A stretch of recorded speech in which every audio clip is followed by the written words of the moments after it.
The Opie and Anthony Show. Opie and Anthony. Radio shock jocks. Opie and Anthony. These people say shocking things that border on offensive in order to entertain their offspring. I refuse to sit here and think that radio has to be nice. Why? Why does radio, out of any other medium, have to be nice? We are being now held to a standard where we have to be nice and make people feel good. Go screw! Radio bad boys, Opie and Anthony. Controversial radio personalities, Opie and Anthony. Infamous DJs, Opie and Anthony. Talk show radio hosts, Opie and Anthony. Opie and Anthony. Opie and Anthony. Radio shock jocks, Opie and Anthony. Opie and Anthony. Shock jocks, Opie and Anthony. Shock jocks, Opie and Anthony. Opie and Anthony. Shock jocks, Opie and Anthony. Opie and Anthony. Girl gives you strip club advice, and then you go and see The Little Mermaid the next day. It's not like I went with a gay guy. Your girlfriend did. It was you. Where entertainment is going. I think if you were touched inappropriately, you would make it like a quick pop song, like the Beatles used to do. The Love Me Don't. Yeah, They are sick freaks. Yeah, tell us what happened. I had a patient who was a college student and was really, really depressed, and he killed himself. It's time for people to understand these are words. If you don't like them, turn the dial. But enough of this palaver. Let's get the show on the road. Let's get this show on the road. On this fine Friday. Yes, thank God it's Friday. I like to say that every Friday. When Black Friday comes. I just want to make an announcement right off the bat. I'm officially in charge here in New York City. What? This is now my radio station. Good luck. Have fun with that one. It's the Opie and Anthony Show. Phone number 877-212-ONA. Yeah, this radio thing is very, very strange. It was a bloodbath yesterday. Yeah, that's what they call it in the corporate world. A little bit of a bloodbath. The fine company we work for kind of let a bunch of people go yesterday. A few cutbacks. How about 400 people? Is that what the number was? 400 people nationwide were let go. And we came to work this morning wondering who was going to be here. And there's not many people here. Nah, it's sort of ghost townish. And then the mad scientist, Steve, comes waddling down the hall and pops his head in, and it was good to see him. He's been at K-Rock for, 40-some-odd years, I think. 100 years. He's 62, and, oh, boy, he looks it today. He looks it today. I just want 3 more years. Right. For health insurance, I just... Oh, boy, was he nervous. We had to plant stuff in his bag or something and say he stole it. Get him arrested. Oh, my God, no. We're making jokes, but it was just ugly yesterday. Everyone's phone was ringing, the emails, the text messages.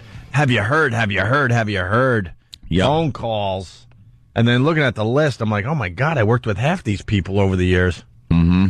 So, I don't know. I you know how we've been saying we have no boss? We truly, at this point, have no one to answer to. We could have like a bukkake party in here now. Well, I don't even think you could say that. Oh, really? Yeah, that was one of the words. Oh, that's one of the words? It's a foreign one, but... Oh, that's a brilliant line, too. It is a good one. And a hot one. Yeah. And a damn good idea. You really can't say that? Yeah. Oh, all right. Just with the people in the room here. I was just saying we could just do some wild things in the studio. Of course we could. Like if we have a problem, I don't even know who we're supposed to. I don't know who we're supposed to call. Each other. See, we never bounce it off each other. In our careers, we never really acknowledged PDs. Mm-hmm. We kind of worked hand in hand with the general managers. We don't have one of those. So no. So I don't know. Do we go right to corporate? What do they know?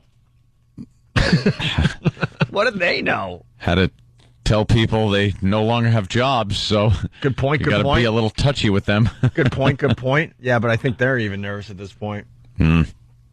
Yeah, even like what? Do you think even the top guy at the head of the company is nervous because, like, the company itself is just a machine that could fire you. Well, that's what happened to our boy. Cyberdyne. That's what happened to our boy that brought us in. Yeah. Yeah, he was pretty much the top of the ladder, and he got the boot. So who are these nameless, faceless people that, like, fire the people that are at the top of the chain? It's just the machine. Isn't that scary? It's the machine. You would think you get so high up on the corporate pyramid that you're safe. No. But then there's somebody, like, higher than you. But the people that are higher than you aren't out of danger either because they're higher up but somewhere else. But who are they? Yeah. Does it go all the way to the President of the United States? Backroom people. Scary. So, we survived this one. Some you survive and some you don't. Jimmy, you all right? What happened? Yeah. What'd you do? I just leaned my head back to stretch a little bit, and it hurt. Were you performing a certain act that usually hurts a guy's neck for hours on end? Is it the same act that would hurt his father's soul? No. Dad would be proud. That one. That one. No. But it usually leaves the back of your neck and your jaw hurting. I did not. My girlfriend stayed over last night, and I was very in the mood, but nature called and said, go sit on the ball for a little while. Oh, no. Oh, that'll ruin a romantic little moment, won't it? The Rex moment, like...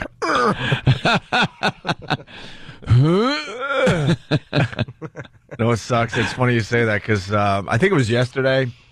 I took a shower and all that, but before I did my thing in the bathroom, and it was a bad one, Jimmy. It was bad. And then I took my shower, and then my girl comes into the bathroom a mere, it was a quick shower, so a mere 5 minutes after I did my thing before the shower. And she goes, wow, this bathroom really stinks. I think we got to scrub out the shower. And I'm like, oh, my God. Yeah, scrub out the shower, all right. Did you know? He's got the smell that lingers long there. Oh, boy, did I. I don't know. It was too embarrassing. I didn't want to ask any more questions. She thought it was like some kind of mold in the shower. Mold. Oh, God, that's disgusting. Hey, stupid Stephen S. from Bayshore, shut your mouth. What? Getting cocky. He writes, hey, Ope, since you're in charge now, and we are in charge, by the way, how about K-Rock sends me a check for doing the rundown for the first time since December? Will you shut up, Stephen S.? You're under the radar, you dope. They didn't pay him since December? He's under the radar, but he's not getting paid. It's all right, though. Under the radar. But it's good for him because he's becoming a star with his writing and stuff. He's got to understand the long-term plan here. Yeah? Oh, I wouldn't start bitching about money at this point. Oh, my God, no. That's way under the radar. Yeah, they'd be like, what? It was good Get rid of him. It was good to see Kenny in the morning because I wasn't sure if he was going to make it because I think technically this company pays him a little bit. Well, he wouldn't care. He would care. He wouldn't care because he'd still come pick you up. Right. Hi, GH. Yeah. Hey, what are you doing here? Just taking care of you. Let's say hi to Brooklyn Ace. Hey, guys, do you even still have a dump guy? Do we have a dump guy? That's a really good question. Yes. It could be a dangerous move. Well, I don't think they'd get rid I of say him. we find out if we have a dump guy. No. What? Let's find out already. Can I do it, please? I don't like that. I say we find out we have a dump guy because I really don't know. Because honestly, we're starting to find out who was fired and who's still here in New York City. What was dumped already? Oh, all right. So they dumped the word already? Okay, yeah. Oh, you guys are lucky because I was going to say fuck. I was going to Jesus. See, I was going to say fuck you out. No, see, whoa, you get too many back-to-back and there's a problem. Whoa. Jesus Christ. Whoa, Brooklyn Ace. You didn't have to piggyback mine. I did the joke. All right. So we do have a dump guy. That's good to know. Let's say hi to Rob on Long Island. Rob, what's up? Hey, what's up, guys? Hey. You know who they bring in to fire, the guys at the top of the chain. They bring in the Bobs from Office Space. They bring them into the two a Bobs. room. What are the Bobs, Anthony? I got to be honest. Anthony references Office Space a lot on this show, and I'm out. I tried to watch that movie a couple times, and I couldn't get through it. Oh, it's a good one. I got to try again, obviously. But who are the Bobs? The Bobs are the consultants that come in and consult the company. Insultant. Thank you. Yes. And they let them know, who's doing the job, who maybe has jobs that are redundant, and give suggestions on who should be let go. Mm-hmm. They're the people that come in and fire people. That's pretty much it. And they sit down and interview with people, and you realize during the course of the interviews, by listening to the guy's answers, it's like, oh my God, he's so fired. He doesn't even know what he does. We hate consultants. I left the two Bobs. We absolutely hate consultants. I'm a people person. Yeah. I think we got a Bob. Oh, that's one of the answers? Yeah. We have a Bob clip. We find it's always better to fire people on a Friday. Studies have statistically shown that there's less chance of an incident if you do it at the end of the week. Yeah, that's true, too. They really do it that way, too. I'm surprised they did it yesterday, because now it makes the papers and makes all the websites. Usually they do it on Friday because no one really reads the papers as much on a Saturday or hit the business websites on a Saturday. They take a little break from all that. So then it goes under the radar, and then Monday comes, and you don't even know people were fired. Naga. What? You have that one?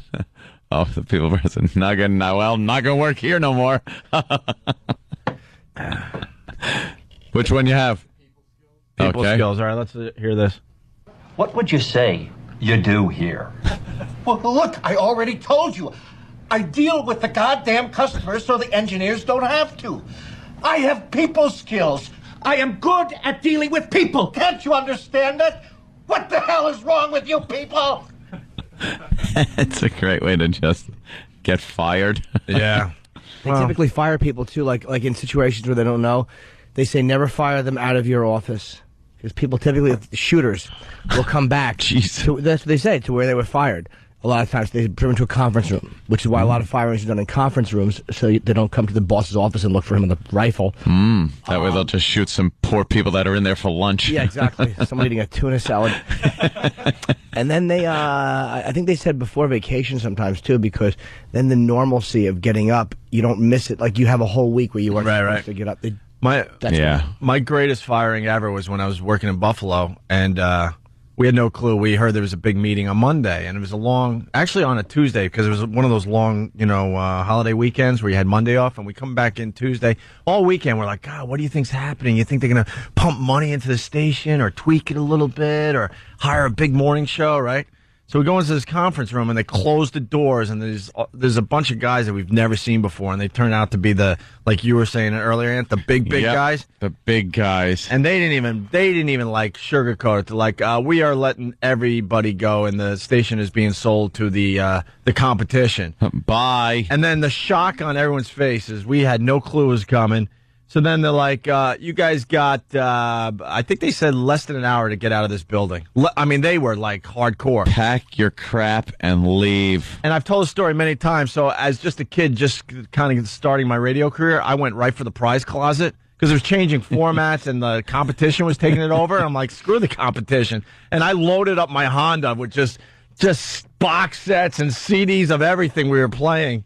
Nice. I can't remember everything, but oh yeah, absolutely. And then I remember the PD because I was wandering around at as much as you can before you had to be out of this building. I remember the PD walking into his office and attempting to get stuff from his computer. There was a guy in there that was armed, and tapped his gun and said, "I wouldn't do that if I was you." Like he would shoot him. Well, they were making a statement though. There were armed guards in this building. And the PD had, they were allowing you basically to stay there for an hour just to get your personal belongings. But as far as, this was when radio was way more competitive than it is now. And they didn't want this PD to go into his computer to get all his, files and all his research and all this stuff that, helps with the radio station. And the guy just taps his gun and goes, I wouldn't do that if I was you. Stupid security troll.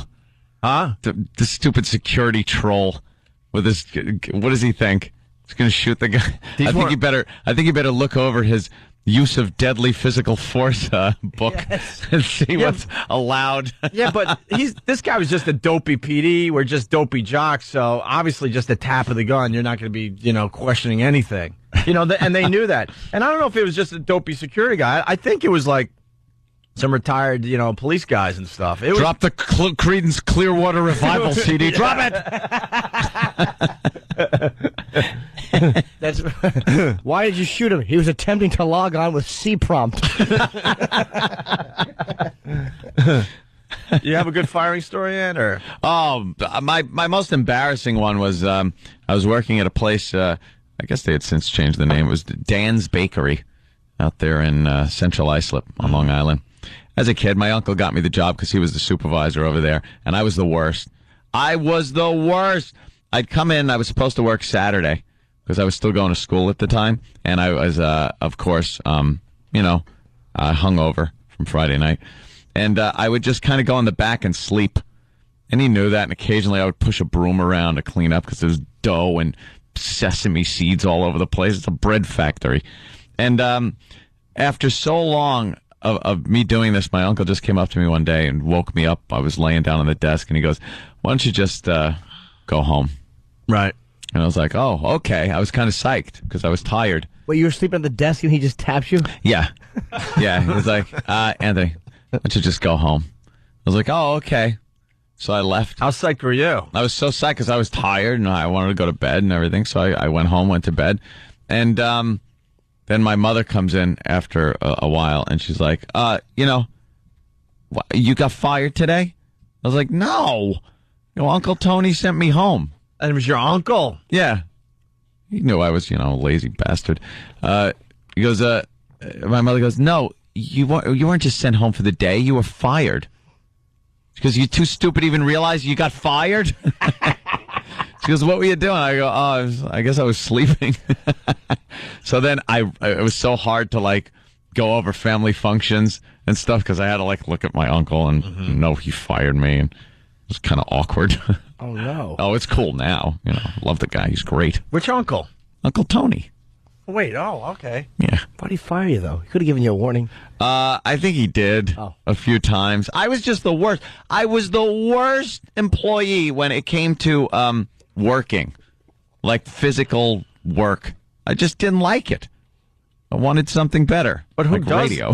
Who does like it, though? There are people. When I was working in air condiending, HVAC, as they call it.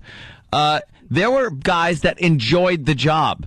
They'd wake up in the morning the brisk air. It's a nice day of work. Let's suit up and get up in there. And I'm like, you kidding me? You like this crap? That's very rare, though, I would assume. Yeah, unless they would just kind of rationalize it in their own heads, going "Oh, my life sucks, and I'm doing this." And, not to knock any of the tin knockers out there, but I don't know how many actually like their job. I know I hated it. Let's work in the freezing cold with what amounts to giant razor blades all day long. This is nice. Ow, I cut myself again. Duct tape. Get back to work. But when it's cold, the blood kind of freezes up on you. It did. So it doesn't have to pour out as much. And it's nice that the material that you work with 99% of the time is 20 degrees colder than the outside air, no matter what it is. You ever try to pick up a piece of metal in freezing cold weather? No. And it's wear gloves. Well, you can't because you're trying to, out of your little tool apron, you're trying to pick out little drill screws, so you can't even wear gloves. And fingerless gloves do nothing. I love the fingerless glove thing. For whoever that works for, God bless you. Because what gets cold on me are my fingers. It's not like my hands, my palm. Oh, my palms are freezing. It's always your fingertips that you whack with a hammer in the cold weather. Oh, I do not miss it. Do not miss it. John on Long Island, what's up? Hey, how you doing? Good, John. Okay. Listen, I got a firing story when I used to live down in Memphis, okay? Rick Dees had this record, Disco Duck. Yeah, of course. He should have been fired for that, by the way. Should have been killed for that. Yeah. Song stunk. He was a disc jockey at the time, right? He made this big promo of going on tour for 2 months. Yeah. Right? And the day that he signed off to go for the 2-month tour, they fired him right after his show. That's how it's done, man.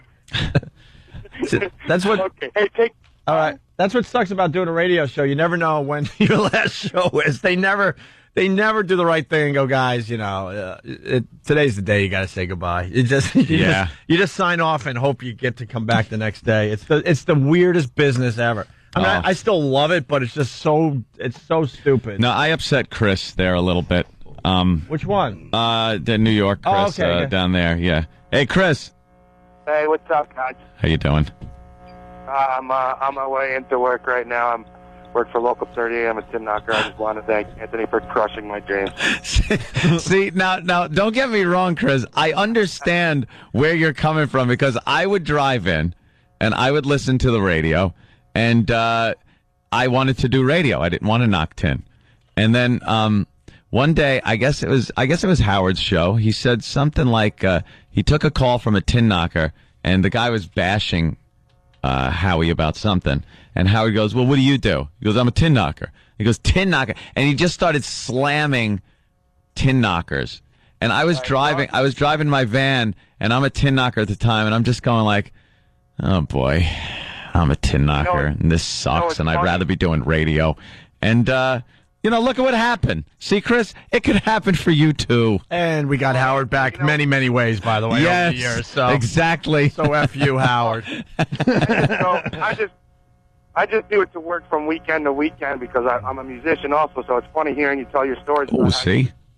About how you would just go, from weekend to weekend, and these guys, they bust my chops all the time, but I'm just keeping my head down, just waiting for that elusive record contract. Yeah, aren't there old timers working there though that enjoy the job?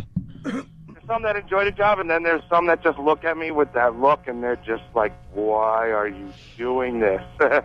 To eat. Like, they tell me every day, they're like, "Go back to school. Go back to school. Go back to school." All right, Chris. Thank you, luck. man. Don't cut yourself. Hey, I'm gonna put you in the uterus. Linger longer. And now we got people on the line. They think they're getting fired today. We'll have to talk to them after the break. There were a lot of rumors flying around yesterday that we got fired, by the way. Yeah. From some pretty big sources. They were calling me going, "Hey, is it true?" And I'm like, "What are you talking about?" And it came, and I swear I'm not making anything up, from the hallways of Sirius Satellite Radio. They were all excited. Oh, pretty much ready to throw a party over there. Prematurely predicting our demise. And this person who contacted a person that I know very well, he said, "Look, this guy usually never gets involved with the rumors. So when he's calling, it's usually pretty good." And well, it is Friday, and they do suggest you fire people on Friday, so we might not be out of the woods yet. But he said the hallways, they were celebrating because they really thought that we were done. Sorry. That's just wonderful as we attempt to possibly work side by side with those guys someday. Sorry, Chief. All right, we got to take a break. It's the Opie and Anthony Show. The phone's lit, but if you want to try to get in a little later this morning, 877-212-O&A. Grammy's right around the corner. We got a Grammy moment, a Grammy minute. I don't know, whatever it's called, right here on the Opie and Anthony Show. It's an Opie and Anthony Grammy Minute. Song of the Year. Rehab, Amy Winehouse. They tried to take me to rehab. I said no, no, no. Yes, I've been black, but when I come back, you will know, no, no. I ain't got the time. If my daddy thinks I'm fine, he's trying to take me to go to rehab. I won't go, go, go. Expand your Grammy knowledge base with Opie and Anthony. Yo, shove it. Take this job and shove it. Take this job and shove it. I ain't working it no more. Take this job and shove it. Yo, shove it. Take this job and shove it. Take this job. Take this job. Take this job and shove it. Playing that for everybody that got fired yesterday. They're out there. They're listening. It sucks. You're checking out the Opie and Anthony Show. We're officially in charge here in New York City. For now. Who said that back in the day? Alexander Haig, was it? Alexander Haig. Yes. One of the most... That was when Reagan got shot. And he didn't even consult with anyone. He just got up in front of the media and said, "Well, I'm in charge here at the White House." They asked, who's in charge of the White House? And Al Haig went, I am. I'm the honcho. And what was he back then? He was the Secretary of the House or no? No, he was Secretary of Defense. Secretary of Defense, okay. So he was just like kind of... Yeah, he didn't consult with anybody. He just said, "Look, I'm in charge." But is that supposed to be president, vice president? Oh, yeah, that's what made it so funny. And the vice president was out. Mm-hmm. That was Bush, right? Mm-hmm. Yeah. So if he could do it, and man, I mean, that's the White House. And we're officially telling people we're in charge. We want to change the call letters. Let's go with W-O-N-A. Mm-hmm. W-O-N-A. N-A, yes. Linger longer. But we truly want to change the call letters right off the bat. You all right? What are you doing, picking your teeth like that, Jimmy? I got a piece of apple. It's hurting me. Oh. Sorry. Apples can be treacherous. I just bit a piece of apple, and whatever it is in there in my gum. It's just a little piece of the apple skin shoves up between your teeth and hits your gum and just makes you hate apples. And I'm such a pal, I have to point it out to everybody. And I'm trying to discreetly dig in between my teeth. With a full page of paper, though. Maybe rip a little piece off, Jimmy. Yeah, really. Jimmy's got like a full page. He picked up the whole phone book, Jimmy. I mean, we had to acknowledge it. See, exaggerated humor. I'm a big fan. Wow, lots going on. I mean, we talked about the situation here in New York, but F the Daily News, man. They pretty much just destroyed the Mafia yesterday. They arrested everybody, and boy, that's a real brave picture to put on your cover, knowing that the Mafia can't do anything about it. They got this guy. He's huge. He's got a big butt. And he's got slacks on, and it's not a flattering picture. It's on the front page of the Daily News, and the guy's chained all the way around his chest. Yeah, and they're bringing him in with a lot of other mafia bigwigs. I like how they chain him. Where's this guy running off to? Right. Well, there's the Daily News, real brave. I like how the Daily News isn't all that brave. Yeah, look, they put the photographer's name right there. Oh, they did? Robert Sabo. Right. Godspeed there, Bobby Sabo. Mm-hmm. That's an insulting picture. It shows a lack of respect. It's just a picture of this guy's posterior. Yes. Yeah. I don't even want to say fat ass. Are you crazy? There's still guys out there. Jimmy. That's probably his nickname. Oh. Big sweep on the Gambinos. I love the nicknames, by the way. Yeah, they don't care. And they all have them. It's really, they're really fun to look at. Like, Jackie D'Amico, 71, or John D'Amico. He's called Jackie Nose. Hey, where's Jackie Nose? Jackie Nose got arrested. Domenico Cephalou, 61. His nickname is the Greaseball. Mm-hmm. Hey, the Greaseball. Joseph Jojo Carrazzo. Very clever names. And then one of them is Fats, and then another one's Skinny. So I'm not sure who's fat. The skinny guy, they call him Fats, because that's kind of funny. And the fat guy, they call him Skinny. No, I think skinny guy is Fats. Yeah, they do it that way, like to make it funny, or they just do it literal and call the fat guy Fats. Because remember, we met Tiny when we did our Buffalo, beach party there. Tiny was huge. Tiny was a 7-foot white guy. Throughout history, always funny. And he weighed close to 400 pounds and no fat on him. Yeah. And they called him Tiny because of that. So, anyway, in other news, then you go to the back of the paper today. No, it's the Post. Oh, my God, the Post. And this Brian, what's his name, McNamee? Yep. Ugh, what a creep. What a weirdo. Just say that. The Roger Clemens thing. I'm not a big Roger Clemens fan, but, man, he got set up 8 years ago, right? 8 years, this guy's been saving little scraps of Roger's ass cheek blood. Yeah, people know the story by now. The whole steroid, human growth hormone thing. Brian McNamee saved the needles, the gauze, in little plastic baggies. What a creep. Yeah. And the back page of the Post today, it says, Rockets trainer, this went there. And they have a picture of Roger on the mound in his Yankee uniform, kind of bending down. Down for the rosin bag, perhaps. Or fixing his lace or something. Yeah. And then they superimpose another picture of a needle going into his butt. But it would be about a 3-foot-long needle. Yeah. They didn't do it to scale. Yeah. This is the newspaper, by the way. Yeah, they love their Photoshops. Yeah, they're Photoshopping with the newspaper. They have a lot of fun with their Photoshops. What do you think of this Brian McNamee, though? He's a scum bucket. No, I know what you want to say. Yeah, why can't you say that? Well, we can say it. Silly. Just say it. He's a scum. Say it. Nah, I won't say it. The guy's a douche, and he's losing actually the show. He's like he's kind of like a vulture-ish. Yeah. Say that. That's really creepy. So yeah. Now, do they got Roger lying officially? I mean, could Roger Clemens go to jail for this now? Because I was reading some of this stuff really fast. They said all Roger has to do is go, look, I didn't know what he was injected. I didn't know he was injecting me with steroids. I thought it was a B12 shot. That's what he said. He fessed up to the fact that he did get injected with B12. Right. So, but this guy's saying there were traces of steroid in the syringe and some of his blood, which through DNA you can check on. But who's to tell if he didn't put some growth hormone in there, dip it in? You know, who knows? This isn't evidence that could really be used in any way. It's tainted evidence. I mean, it can't be used to convict somebody. I think all they could... Can they even get him on perjury at this point? I don't know. Did he testify? Don't know. We got to read a little more on this one. But, Kenny, what do you got? Just a little fun fact. You can't save evidence of that type in plastic because of moisture with liquid. Oh, really? Yeah, so it's probably, no good after all these years, But everyone's saying it is good, Kenny.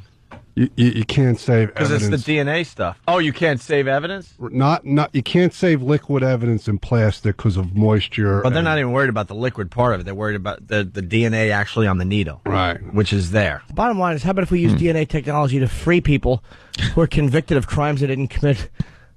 Yeah, who cares? Who really does care if Roger Clemens did steroids? Guys in jail on rapes they didn't do. Yeah. I don't give a crap. But we love the Roger Clemens thing that we play from time to time. We'll get one more play out of it, I think. Roger Clemens admitting the steroid thing, and I don't know why ESPN is not going with this audio. Oh, maybe because it's fake? What? Oh.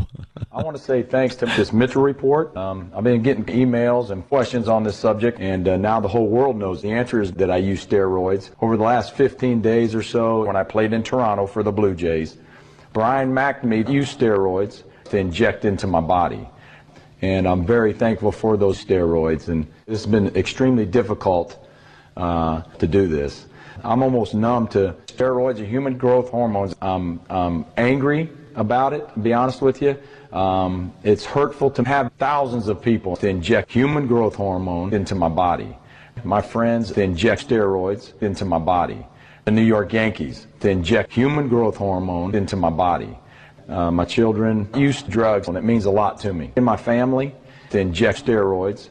Again, it's amazing to me that I have to even use steroids. And I want to say thanks to Brian McNamee of the New York Yankees. After Christmas, I'm going to sit down with Mike Wallace of 60 Minutes, and I'll inject drugs into my body.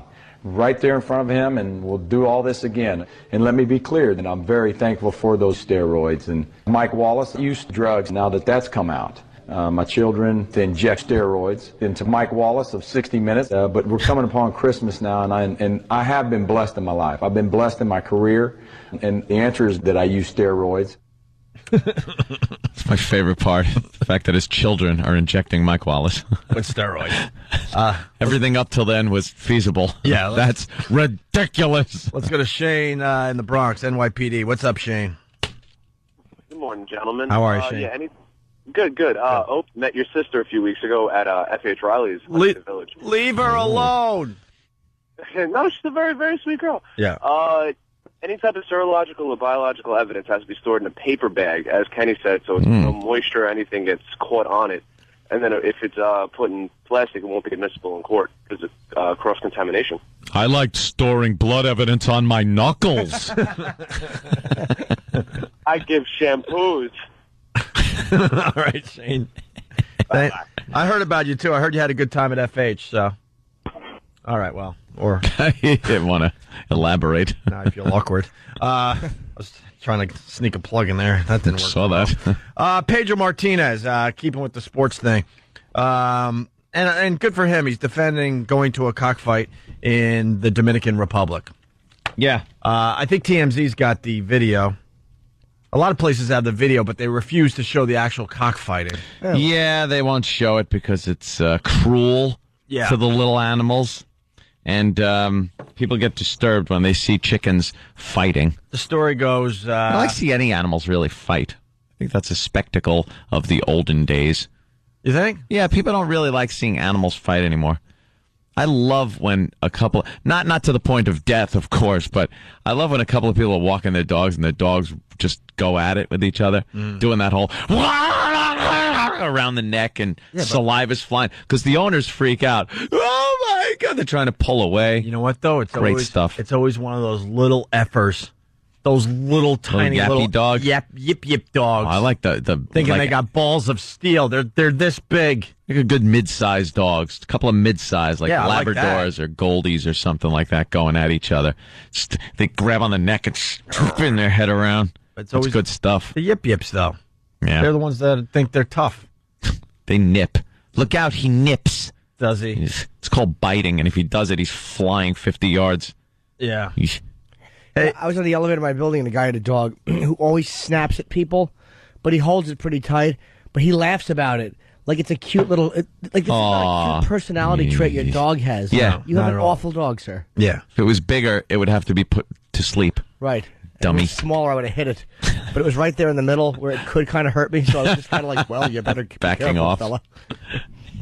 So Peter is outraged at Pedro Martinez. It's the off season, and he's hanging out in the Dominican Republic, and he went to a cockfight. And know why he went to a cockfight? Because it's very, very, very, very, very popular down there, and very, very, very, very, very legal, by the way, as well. Yeah, it's like a national sport. And he's defending it, which God bless Pedro Martinez for defending it. Mm-hmm. Why not? It's what people do in their own countries. We're a little pompous to think we could take our little morality and go around the globe. Like Mexico's got their bullfighting. Right. Occasionally we try to go down there and tell them to stop. It is just a horribly cruel thing to do, but who the hell are we to say? I don't care. I don't care what they do down there. You know what they used to do here in New York City and across America back in the day? According to my fine rat book. Oh, your rat book. I'm getting there. I'm almost done, and I'll stop talking about Bet rats. on rat races? No, they had rat fights in pits, in bars. Yeah? They would set up these bars, and they would have a pit in the middle of it, I guess. This is when you still had, like, I guess, dirt floor. So down there, dig 5 points? Where? You could dig holes. Lower Manhattan, where they first settled here in New York City. And they would put I don't know, like 50 to 100 rats in one of these pits, and then they would put a dog in there. And then they would bet on how many rats the dog would kill. Because the dogs, I guess, would just go nuts for the rats, especially because the rats are now in a major panic. They had some kind of chute that let the rats in so they couldn't get back out. And then all hell would break loose, and the betting that was going on. It was a huge, huge thing. Wait, the rats ever kill the dog or no? I believe so, yeah. Oh, yeah, dogs would be killed. Absolutely. But then the dog would have status because, oh, wow, that's the dog that, killed 50 of them, 60 of them, whatever. And it was just a great thing to do. You went to these bars, you drank, you bet, and you watched this crazy thing going on. And they stopped that. Rats aren't animals. They're not? No, let the rat fighting at least continue. I would love to see something like that. There was footage not long ago of a filmmaker who was like he's Japanese or something, but he let a cat. He actually filmed this for his movie where a cat ran into a room full of rats and they swarmed the cat. And it was really creepy, uncomfortable footage to look at. Rats are just nasty. You'll never get rid of them. But the point we're making today. Anthony, in this country, we're all a bunch of goody two-shoes, and we think, oh, God, I can't believe they're cockfighting. Do you know what they do to chickens? Mm-hmm. We all love our chicken, right? Yeah. And just as we were reading this story, by the way, there was a commercial for a very popular chicken company. Let's not say it might be a sponsor. Well, doesn't matter at this point. And then the guy is just kind of like displaying like a chicken carcass, basically. A cutlet and a leg. And he's having fun with it. He's showing off this chicken thing. And that used to be a thing with a soul, even though they say animals don't have souls, but they do have souls. Living little animal. We justified the fact that we had to eat animals by saying, hey, they have no souls. Yeah. Now we could eat them. Only the simians have the divine spark. Exactly. Yeah, keep believing that animals don't have souls. All right. But this is what we do to chickens here in the... Tell us, Bright Eyes. This is what we do to chickens here in America. You might want to punch out, because this is pretty gross. Oh, nice. First time we've said that in a while, but this is pretty horrific stuff. But you got to play it because, I can't believe they're doing this in the Dominican Republic. Really? Well, this is what they do at a fine processing plant. What they do here by the millions. Let's say billions, probably. The day I started, one worker picked up shackled birds and punched them in the necks. I guess he was bored or thought it was fun. The same day, another guy told me how he broke a bird's back with his knee, and then he broke her legs after shackling her. I could tell this is going to be a horrific investigation. At this plant, about 50,000 birds were shackled and slaughtered every day. Day after day, workers would carelessly grab birds from coops and slam their weak legs into shackles. It's a violent process. The birds are scared, and flapping, their legs often break. Live birds often get caught in their coops. Once when a bird's leg got caught, one worker just ripped it right off of her body. Oh, by the way, we're not working for Peter. The point I'm making is you can't start pointing fingers what they're doing in the Dominican Republic with the cockfighting when this horrific thing is going on around us constantly. Nothing and by the beats way, barbecued chicken. I love my chicken and whatever they have to do to get it on my plate. I'm all for. But let's not start pointing fingers. Going they're out of control. Make them smoke little firecracker cigars. I don't care. Jimmy's as long as it gets on my table. Coke-Logic animated Jimmy's bit on the chicken factory. Oh my God! If you haven't seen that yet, I think it's still up on onaradio.com. Maybe Stephen S. from Bayshore could add that to the rundown today. The death assembly line where the chickens just don't understand what's happening. They just stand there all stupid. The slaughterhouse. It continues. I frequently saw live birds being slammed against the metal bars of the transport trucks and the coops, and even into the concrete walls. One day, one of the workers swung a bird like a baseball bat into the handrail of a staircase. The bird's spine was exposed, and there was blood everywhere. This guy just laughed about it. Workers like to play this sick game where they throw carcasses of dead birds at those still alive. These birds were terrified and confused. One day, a worker was taunting another worker by holding a bird by the legs and jerking her back and forth toward him. The second guy just grabbed the bird and punched her. So the problem isn't really with the process, it's with who they're hiring to do this crap. Well, they sound like they just really love shenanigans with these chickens. Yeah. They're just brutal people, man. Yeah, They're brutal people. Mm-hmm. There's a way to do it humanely. If you're going to kill something to eat it, there's a way to do it where you can at least make the animal's life a little more comfortable. Yeah. I mean, people just pick. They hire a bunch of Percy from Green Mile. That's bunch of little Percys. Yeah, there's no reason to swing a chicken by its legs unless you're dosey-doing. Yeah. Then the chicken understands. Swing your chicken round and round. Here's the last clip. Workers are told never to go underneath the trucks the birds arrive on for any reason at all, even if live birds fall down there. We're told that if we hear a loud popping sound, it's just a bird being squished under a tire. Huh. This happens frequently. The remains of dead birds are scattered around from being run over. Workers would regularly punch and kick birds. One guy humped a shackled turkey one day, and another time, another worker was putting his fingers in a, which is basically her, while the line was stopped. The workers at this plant were clearly not trained in animal welfare. Some workers even bragged about their abuse. Yeah. It's got to be, Man. they got to get the dregs of society, just brutal people that enjoy killing things. These would be serial killers. Yeah. They just enjoy killing animals. That's how it usually starts, Amazing, right? On just a huge scale, too. It's mass murder. It's murder. They hung him upside down, Sam. His little throat got cut. It was murder. Gypsy's here. He was clucking until the very end, Sam. Do an autopsy on a chicken. Get me some salt and pepper, Sam. There was cocaine on the beak. Bruce in Louisiana. Jack what's Klugman up? got married, by the way. Did he? Yes, he married his longtime assistant, I think, of 20 years. Mm. And yeah, they're married now. Oh. Yeah. How much older is he than her? A lot. Oh, yeah? From the picture I saw. Yeah, he's doing all right for himself, I gather. He was married to what the hell's her name from Match Game? Brett Summers. And they separated in like 1974, but never got a divorce. Never got divorced. And then she just recently died, and he gets married. Why didn't he just get it? It seems like he was waiting for her to die before he got remarried. Who knows? Let's say hi to Bruce in Louisiana. Would you marry me? Must have sounded romantic. Funny, she dumped him in the 70s or whatever, right when The Odd Couple was a big hit. Yeah. Nice move, Brett. What did she marry him during the Twilight Zone? And then, She thought her career was going to take off. Bruce, go ahead. Yeah, anyway, I used to haul chickens out of Arkansas, and when you go in there, they have a bunch of Mexicans. They go in these big holding pens. They just pick them up there. All the chickens are on the floor, and the Mexicans just go in there and pick them up by the head and swing them around until their neck breaks, throw them back on the floor. And then after all the chickens in the holding pen are dead, then you come in and you pick them up and you take them over to the processing. And that's the actual, I would say, like, not necessarily, I guess, legal way to do it, like the way that they just do it. Yeah, it's just got to be absolutely brutal. It's ridiculous.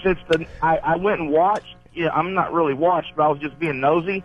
And it's one of the most disturbing things I've ever seen, for just people to walk through a floor literally covered with chickens. You couldn't even walk, and they just reach down and pick them up by the neck, swing them around 3 or 4 times by the neck, and throw them back down. You know, I was watching footage, like, people that don't like to watch this stuff, it's like I was watching fur footage from, I think it was China or somewhere, where they skin, they take an animal, and they grab it by the legs, and they bash its head into the ground, and they kind of skin it alive, and then just throw the animal into a pile of animals, and then the undercover camera zoomed in, and it's like eyes are blinking. Oh, it's like, ow. It was really this awful. really hurts. Really awful. Yeah. Would they then sprinkle salt all over the pile? It's just horrible people. Yeah. Yeah, where's the vinegar? Oh, it's coming up. There's really, I guess, is there a more, it's probably the most economical way they have of doing this. Sure. I can't really see how they could lull them to sleep or anything. They really, they're in the business of killing massive amounts of animals to feed the country. So what are they supposed to do? Is there? Yeah, I don't know. Cheaper? You know what? It probably costs too much. A little bit more, but how much more is it going to cost to, like you get 2 of the chicken's friends, and like Pesci and Goodfellas, you have them walk him into a place, and he goes, "Oh no," and then like you hit him. But he needs 2 chicken friends with him. Yeah, you got to have 2 chicken friends to lead him in there. Always. So he's comforted. All right, we can continue with this. Hey, let's not forget that we got live animals coming into the studio today. Yes. So we're talking about animals. Oh my God, we did this last year. Tiger cubs. I love little tiger cubs. From the Super Pet Expo at 7 o'clock. That's minutes away. Every time we've had tigers in the studio, which is twice, I think, I have been injured. By the tiger? Yes. I remember last year. Both times. It swiped your neck, I think? Yeah, it got my neck and my shoulder. Nice. And part of my chest, which kind of really looked cool. Mm-hmm. Even though it was a little tiger. It was like I had these cool tiger scratch marks down my You should have made it into a tattoo. Yeah, man. Oh, my. And then the other time he grabbed my ankle. What? What happened, Jimmy? I'm sorry, you said tattoo. Someone sent me a picture. They got my name tattooed on them. My autograph. People crazy? Tattooed, sorry. I just remembered that as you said that. It was very weird. Insane. Yeah, remember we had the Tiger Cubs at NEW? We got to... Yeah. They were cool, but they're ferocious, man. Even when they're small. When they're little, they got these huge paws, and their claws are very sharp.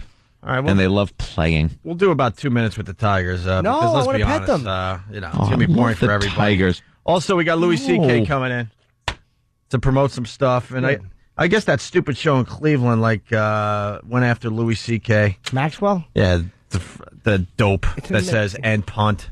And punt. Just a poser. And the thing that bothers me about Maxwell, the curse he has is, like, when we would fight with JV and Elvis for that brief time, you couldn't say that they weren't funny guys or that they didn't have a show that was entertaining.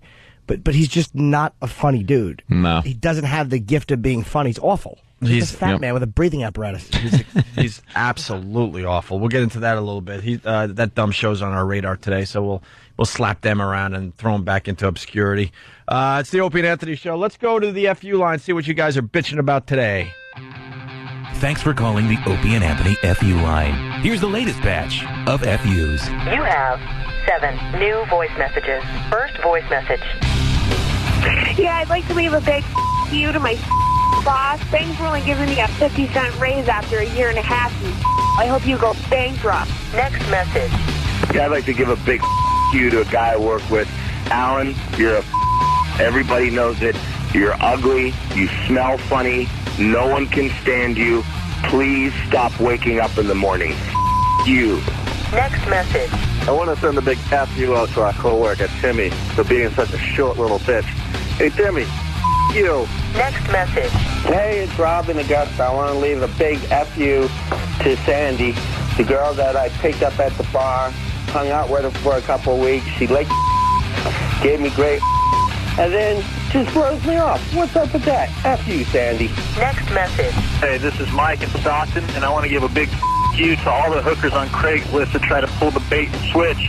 I'm not going to you if you don't look like you do in your picture. Next message. Yeah, I'd like to leave a big you to my neighbor who keeps calling the police and having my car towed. Hey, man, I can park my car anywhere I want, so you. Next message. I'd like to leave a big you to my girlfriend's daughter. Get the out of the house and get super AIDS, you bitch. Next message. Yeah, I got to say you to Jack Daniels, you son of a bitch. I punched my mother. End of new messages. Call the Opie and Anthony FU line. 866-FU line 1. That's 866-FU line 1. Thank you and goodbye.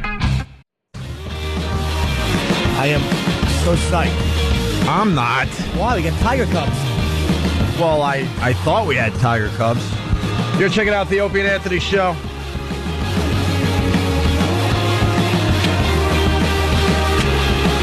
Phone number 877-212-0-A. Louis C.K. coming in studio today. I think Stupid Bob Kelly's coming by, too. I had a real moment with him on the phone yesterday, and I told him he has to come by. He was explaining how much this Super Bowl loss is hurting him. And it was amazing to listen to him. Yeah, he was not joking, and I felt like I can't beat him up for it. And I said, you really got to come in and retell this on the air. You can't beat him up for it. I'll tell you why. Well, we will, but I want to get that real moment because he's dead serious. How hard he took this. And he didn't even see the big play that Manning made and that crazy catch with the helmet. I was explaining the play to him yesterday on the phone. I'm like, Bob, this happened, 5 days ago at this point? He goes, well, what happened? He's finally willing to hear what happened. I'm like, that's how obsessed he is with the Pats. Mm-hmm. No, he's obsessed with the Pats because they were everything he isn't. They were like perfect. They were driven. They were his identity. He was Bob, the Patriots fan. But you know what, Bob? You're not the 18-0. Yeah. You're 2 minutes left in the fourth quarter. That's who you are. But I definitely want to do something a little different with him because it was really interesting to listen to him. I mean, he is dead serious about how he's been affected by this loss. And then we'll beat him up for 20 minutes. No problem. Before we get into what they brought us. Start spreading yes. the news. I'm leaving today. Come on. Hey, come on. I want to be a part of it. Come on. New York. Come on. I want to wake up in a city that never sleeps. Come on, waiting on you.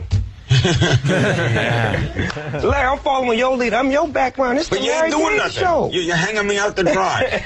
I'm going to change the words. I want to wake up. That's all I look for every day. Come on. Come on, help me, you. We did a lot of fine radio this week. That's my highlight. Oh, I love that one. Larry King rap was my highlight of the week. Yes. I don't do voices, but I will say, I want to wake up and not have a bowel movement in my sleep. That was Jim Norton doing very bad, Larry King. Can we play Jim? It worked. I know this is going to sound like it's out of left field, but it's okay. Can we play Jimmy playing the drums? Oh, my God. The New York Groove thing. Oh, I love that one. Where's the animal? We're getting to it. Good. We're stalling a little bit because we want to do like 5 minutes with this dumb thing and move on. If we bring him in now, then we're committed to 7:20 with these guys. Oh, sorry. Yeah. I thought we were still in commercial. You got that, E-Rock? Oh, finding it. My God. All right, know what we should squeeze in, though, because people are enjoying this Black History Month. Yes. As E-Rock finds the New York Groove thing with Jimmy. We got today's honoree. I don't think we have to explain it like we have been every day. No. Let's just do it. We're honoring. Black History Month. Today's honoree. In honor of Black History Month, the Opie and Anthony Show is honoring black heroes, African-American individuals throughout history, without whom this country would not be the melting pot it is today. Today we honor Norman Alexander Gibbs and Al White, best known as the Jive Dudes from the hit film Airplane. Knock yourself a pro slick. The gray matter back, lot performers down, not take TCB in, man. Hey, you know what they say? See a broad to get that booty yak 'em. Leg her down or smack 'em, yak 'em. Cold got to be. Yo.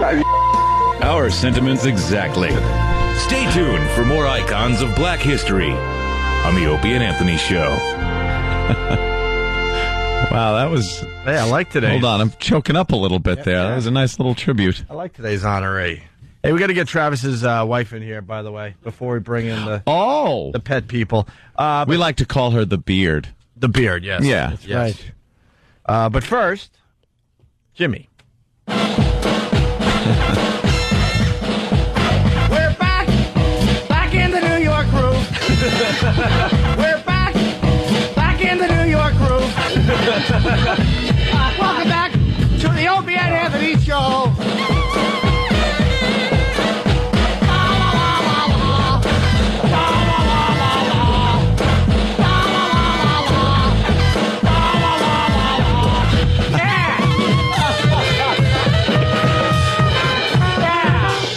Jimmy, are you turning red? I'm actually embarrassed. I love that. I actually see red in your face. Why are you embarrassed? The beauty of that but the beauty of that clip is that's Jimmy playing the drums and the cymbal. Oh, But the beauty is, it's not my drums. They were Carmine Appice from Vanilla Fudge. Yeah. And who really is a legendary guy as a drummer. You're there molesting his drums. Very famous drum set, just brutalizing it. All right, we got Travis's wife in studio. Young Lisa. And we're hearing that you might cry. Yeah. Why? A dog with, 2 legs? We got a dog with 2 legs. Pretty much it. Yeah. A dog with 2 legs. We go from tiger cubs to a dog with 2 back legs or front? What are they? Or maybe just 2 on the side. That would be a little rough. I heard the commercial while I was in the bathroom, actually. It's a dog with 2 back legs that walks like a human. All right, get me out of here. There's no way I could see that. I'm going to have goddamn nightmares. And we're going to get video. Sam's got the camera, and we'll throw the video up on onaradio.com, but you'll see the reaction as Steve opens up the door. Here is the dog with 2 legs as part of the Pet Expo. Why are you hiding your jacket? What are you doing, Anthony? It's not a thief. Getting anything on my jacket. Getting that missing leg juice. And here we go. Okay. All right, that's creepy. Why is he dressed in like a Department of Public Works vest? What's he going to be doing? Some road work? We got a dog in studio, and it's walking around like a human being, just on its back, 2 legs. What? This is Faith. Hey, Faith, what's up? That looks like a big hassle for him. The dog looks very tired, and he walked 10 feet. Faith was left to die by its mother. It was deformed, and Laura String fell over her, and her family rehabilitated it, taught it to walk like a human. And the dog's appearing all weekend at the Super Pet Expo in Edison, New Jersey. Wow. And it's just a wonderful story, and Laura can tell you more about the dog. Does the dog get tired? The dog looks like it gets exhausted walking like that. Well, actually, she can walk pretty far, and just depending on what she's walking on or what the weather's like. But right now she's being kind of lazy. Last night she had a big dinner, so... Yeah. Do you give it some wheels when it doesn't feel like walking like a human? Like some kind of wheel apparatus for the front 2 legs? No, we actually tried wheels, but she just stood upright and she didn't like them. That is weird. But how does the little guy eat? She can either lay down and eat, or she can bend over and eat. Just depends on what she's feeling like that day. Yeah. Wow, that is... This dog is a YouTube sensation, been all over YouTube. We've had a lot of fun with it, and we're bringing it to the Super Pet Expo this weekend in Edison. And you can't just say we've had a lot of fun with it. What kind of fun? Oh, my gosh. I could only imagine. Yeah, that's what... Have you ever seen a dog walk like a human before? No, this is the first for me. You ever heard of Faith before? No. You don't need oven mitts. Are we allowed to pet the dog, or does she? Absolutely. Dog's go over and pet it. Well, actually, she's a little nervous of men. It's just she's really friendly, but she's just nervous, so she may not let you pet her. All right. Well, how will she indicate that? Will she just bite me? No. She'll either back away or she'll just walk away. She'll totally ignore you. Okay. Oh my goodness! And here comes the dog walking around again like a human all over the studio. Now, what happened to the legs? She was born this way. Her mother was old and had an infection. Mm-hmm. So most of the puppies came out this way. They didn't make it. My brother had to save her. I thought it was smoking or something. Drinking. Oh. Boo. Yeah, right, Jimmy. Lisa, we got Lisa in studio. Lisa, what do you think there? She's adorable, but it's sad. Like I just want to hug her. Why is it sad? I don't know, because I think about my own healthy puppy at home and how lucky he is, I guess. All right. Yeah, your Always puppy's take a meat cleaver to him and make him just like it. Your puppy's not popular, though. I mean, no disrespect, but this dog's got, like, everybody looking My at it. puppy's a Cloverfield monster. YouTube sensation. Well, what we got to do with Lisa's dog, we got to remove 2 of the legs. Oh, my God. And then take it on tour. You'll make a lot of money.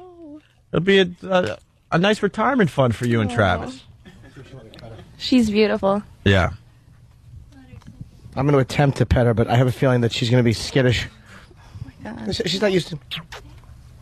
All right, well, this is great. Yeah, Jimmy's over there. Come here. Only she wants me to. Letting the dog smell his hand. Jimmy knows how to approach animals. He usually does with a fistful of cash out of his car window. Asking for favors. Boo. She's indifferent to me. Really? Yeah, she's not being aggressive. I'm petting her. I could just as easily throw myself through the window for all she cares. She has nothing to do with me. Just ignoring me like most. That whole walking thing is really odd. I like how gravity affects dogs that are standing up. Like, I see a lot of hanging flesh right by the tail. And then the dog's got a little belly. Have you guys seen other dogs walk like this, anybody? No. No? No. No? Any other dogs you have in the studio before? We usually don't have dogs. I have a real funny joke, but not on the heels of what's happened. So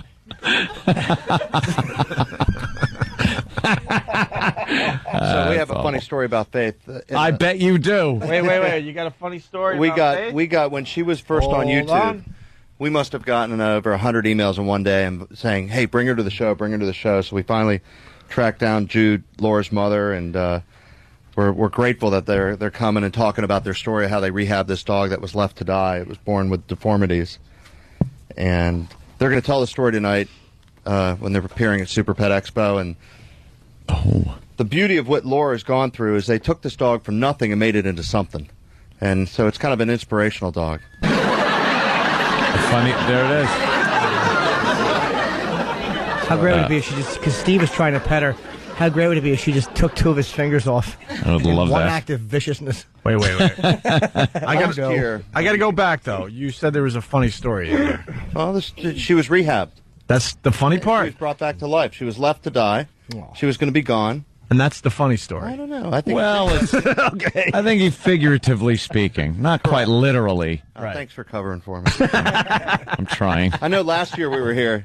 We brought you guys a baby tiger. Yes, the baby tiger. The baby tiger, and it's on its way, and it's about an hour behind us, and so we're going to try to get it to come by. At some point. Good. All right, we So can bring tease that for the baby 8 o'clock tiger by. hour. A baby tiger. So, Very cool. Well, if we can get it back here in a little bit, we'll bring her right over. I've actually seen this dog on YouTube, and the dog walks. It's really weird because you never see the dog walking this way. It looks like the end of the Terminator, the way they animated the robot. Yes. It's like a very, very choppy movement, but I mean, it is kind of cool to see. I've never in 40 years seen it. It's the Super Pet Expo. Where is this? I'm sorry. So people can come see the dog.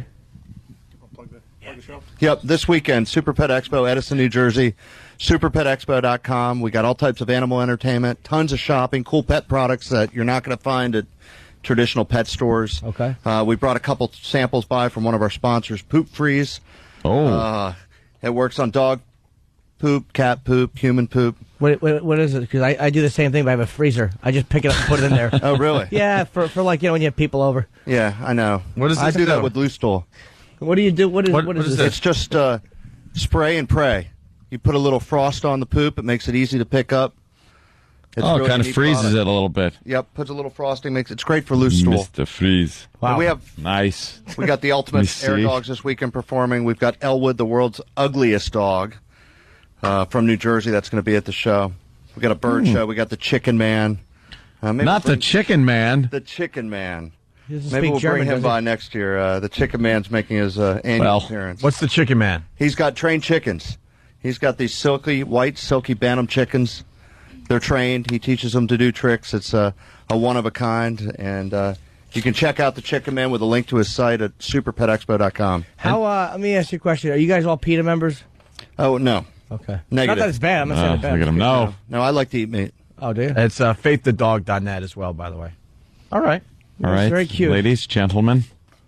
Thank you. And Tiger later? Absolutely. We'll get them by as soon as we can. Thanks for having us on. All right, guys. No All right, we'll problem. see ya. And the Tigers are also appearing at the Pet Expo, right? Absolutely. Tigers there all weekend. Faith is just there tonight. Okay. All right. Faith's just there tonight. Previous engagements? Yeah. Understand. You know the feeling. Yeah. All right. Very nice. busy schedule. Yes. All right. you guys very much. Let's see the Terminator walk. Are you shocked, Connor? Jimmy's hysterical, the Terminator walk. But it's because it's. Thank you. It's actually a smooth walk. It's doing it, but it's still odd to. It's like a certain motion. It's a little odd. It looks really tiring. I gotta be honest. With Yeah. you. But they're saying the dog's very happy. So, thank you. Wow. All right. Bye. See you later. I'm such a sucker for animals.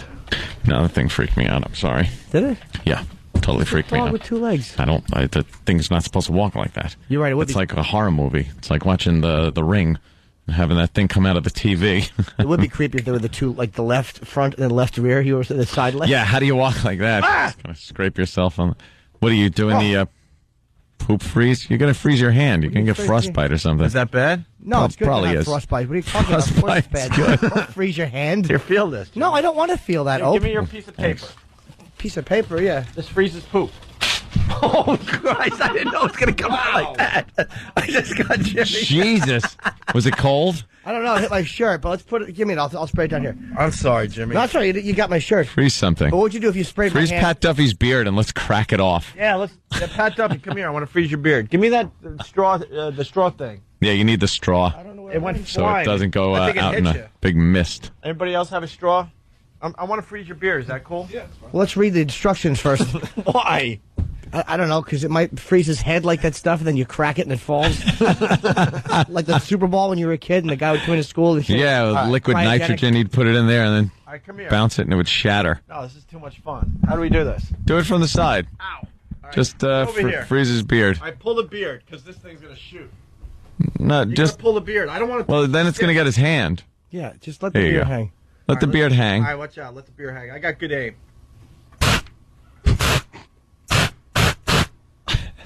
Like it's frosting up on him.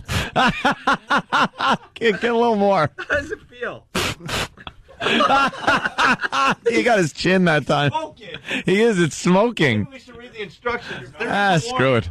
Warning, this product is defined as not flammable, so that's not a warning. Oh. However, this product can be ignited. Ooh! Oh no! If done by electronic equipment. Like microphones. All right, here we go. The freezing of Pat Duffy's beard. All right, freeze that beard. Go ahead. I can't breathe. I think we've killed him. Let me touch it. Oh, creepy. It's all frozen. I like the smoke coming off of it. Yeah. That's good. Is that okay? You don't know? The lady that gave it to us has no clue. It doesn't matter. If that's She's very safe or sexy. not. All right, who wants Hold to? on. What is your name? Kelly. Hi, Kelly. Is this stuff really bad for? This is like the coolest thing we've ever gotten. We can freeze The stuff. coolest thing ever. I don't think it's bad. Go for it. Really? How does it freeze the logs? I mean, is it like? Would it freeze your hand if you sprayed it or no? I think you should try it. All right, maybe someone should try freezing a log. Try it. Opie, first of all, he puts it in a bottle of water. He puts the straw in there, pulls the trigger right over the mixing board. Perhaps you should pull that away a little bit. Considering that they fired all the engineers yesterday, maybe that wasn't. Yeah, a good maybe thing. we shouldn't screw around with the board at all. Oh man, we're gonna go off the air. There's water everywhere. And there's no engineers. No engineers. What a great day to do that. They got to fly one in from, like, Washington. He froze E-Rock's butt. E-Rock had plumber crack. And, How does that feel? That's cold. All right, get in there and clean up the board. Nope. Just clean the board. We don't want to go off the air. Eric, stop worrying about yourself. He got the back of his neck. It reminds me of when Steve McQueen froze the Blob. Are you all right, E-Rock? Wow, that went from cold to hot really fast. Yeah, it probably just burned. Is that bad? You get the little freezer burn. Let me see. Oh, dude. Is it red? Your neck's effed up. We probably shouldn't do that. Steve McQueen froze the Blob. All right, no one mess with me, man. Like going out in a bowling alley. I got half a can still. Cool. Now that segment was worth it. Oh, hi. I didn't know you were still here. They're looking in. No, it was great. The two-legged dog was terrific. Like that. FateTheDog.net. See? Get the plug in after I make fun of you. All right. Where else can we do this? Oh, can we do the tongue? No. Why? That could be a problem. Duffy, what can I freeze on you? Belly? Belly. All right, let's go with the belly. Well, you know what you should freeze on somebody. What? Yeah. Please. What do you think? What? What do you think? Of course. I don't want to see guys junk, though. Why? Who cares? I must say you should cup it. Oh, Sam's fro. Can we do your fro? Sam's fro. Let's do Sam's fro. Ow! What happened? He got shocked standing up. Because I did before. What the hell is that about? Probably static charge. God. You probably built up a lot of static charge from firing that off. You think? Yeah. Holy shit, that... I mean... Hey, it's 7:30. Ow! I'm getting shocked, though. Do you blame me? What the hell was that? I'm sure the wall of water on the board didn't help. Yeah, maybe that didn't help either. That was the worst either. shock I've ever had. Good one, huh? Good one. All nice. Right. Sam's here. I'm getting off this thing. No skin. No skin. What? No skin? We don't have a boss. Current VP current. Who's the current boss? Oh, we're gonna freeze his afro? All right, just get the top. Oh God! Now he looks like he belongs on a plantation in the olden days. Let me tell you something. I know. Oh my God! He has hair like Sam. he has hair like Chicken George in the last episode. Yeah, that's it. Is it cold on your fro? Why would they give this to us? This is so... Yeah, that's very irresponsible. Because they didn't expect you to spray people with it, I guess. They probably figured we'd spray like a sausage link and we'd all laugh. All right. I'm scared to touch anything, man. We got to take a break and we'll continue. Oh, wait, let's do a Grammy moment here. Hold on a minute. We got Kenny with a Grammy minute here. Grammys are what, Sunday? Yes. I'm scared. Dude, that shock. Like, look, I'm shaking. Yeah. That wasn't fun. I don't know. Some doctors would probably prescribe that for you. Little dab will do you. Send Nurse Ratchet a specimen. We have Louis C.K. coming in, too. Yes. At, a half hour on Bobby Kelly? Yes. Good. And some Tigers. Oh. It's an Opie and Anthony Grammy Minute. Song of the Year. Before he cheats, Carrie Underwood. And I dug my key into the side of his pretty little souped-up four-wheel drive. Carved my name into his leather seats. I took a Louisville Slugger to both headlights, slashed a hole in all four tires. Maybe next time he'll think before he cheats. Expand your Grammy knowledge base with Opie and Anthony.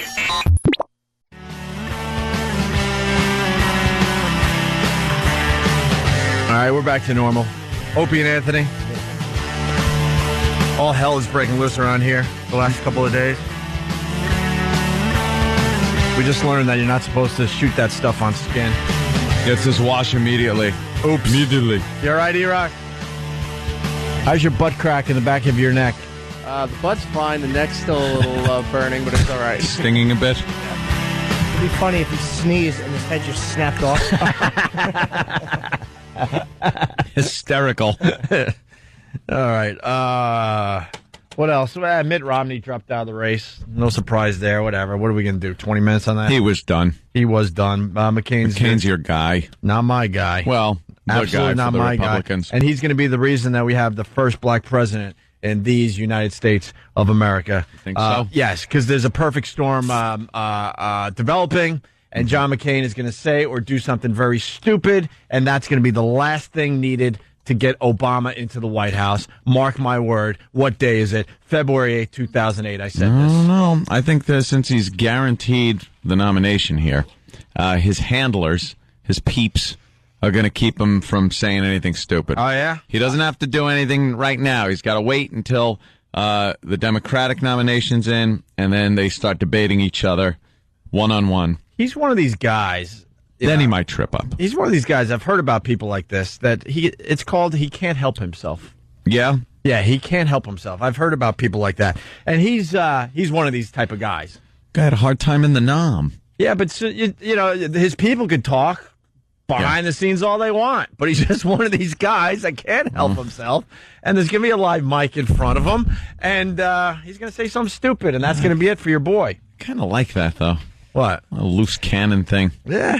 Yeah, it's good. It's going to scare some people, though. I like a cranky person in there. It's going to scare some people. I'm telling you, man, it's a perfect storm. It is developing, and the Obama train is going right to the White House. You watch. Where is it? You watch.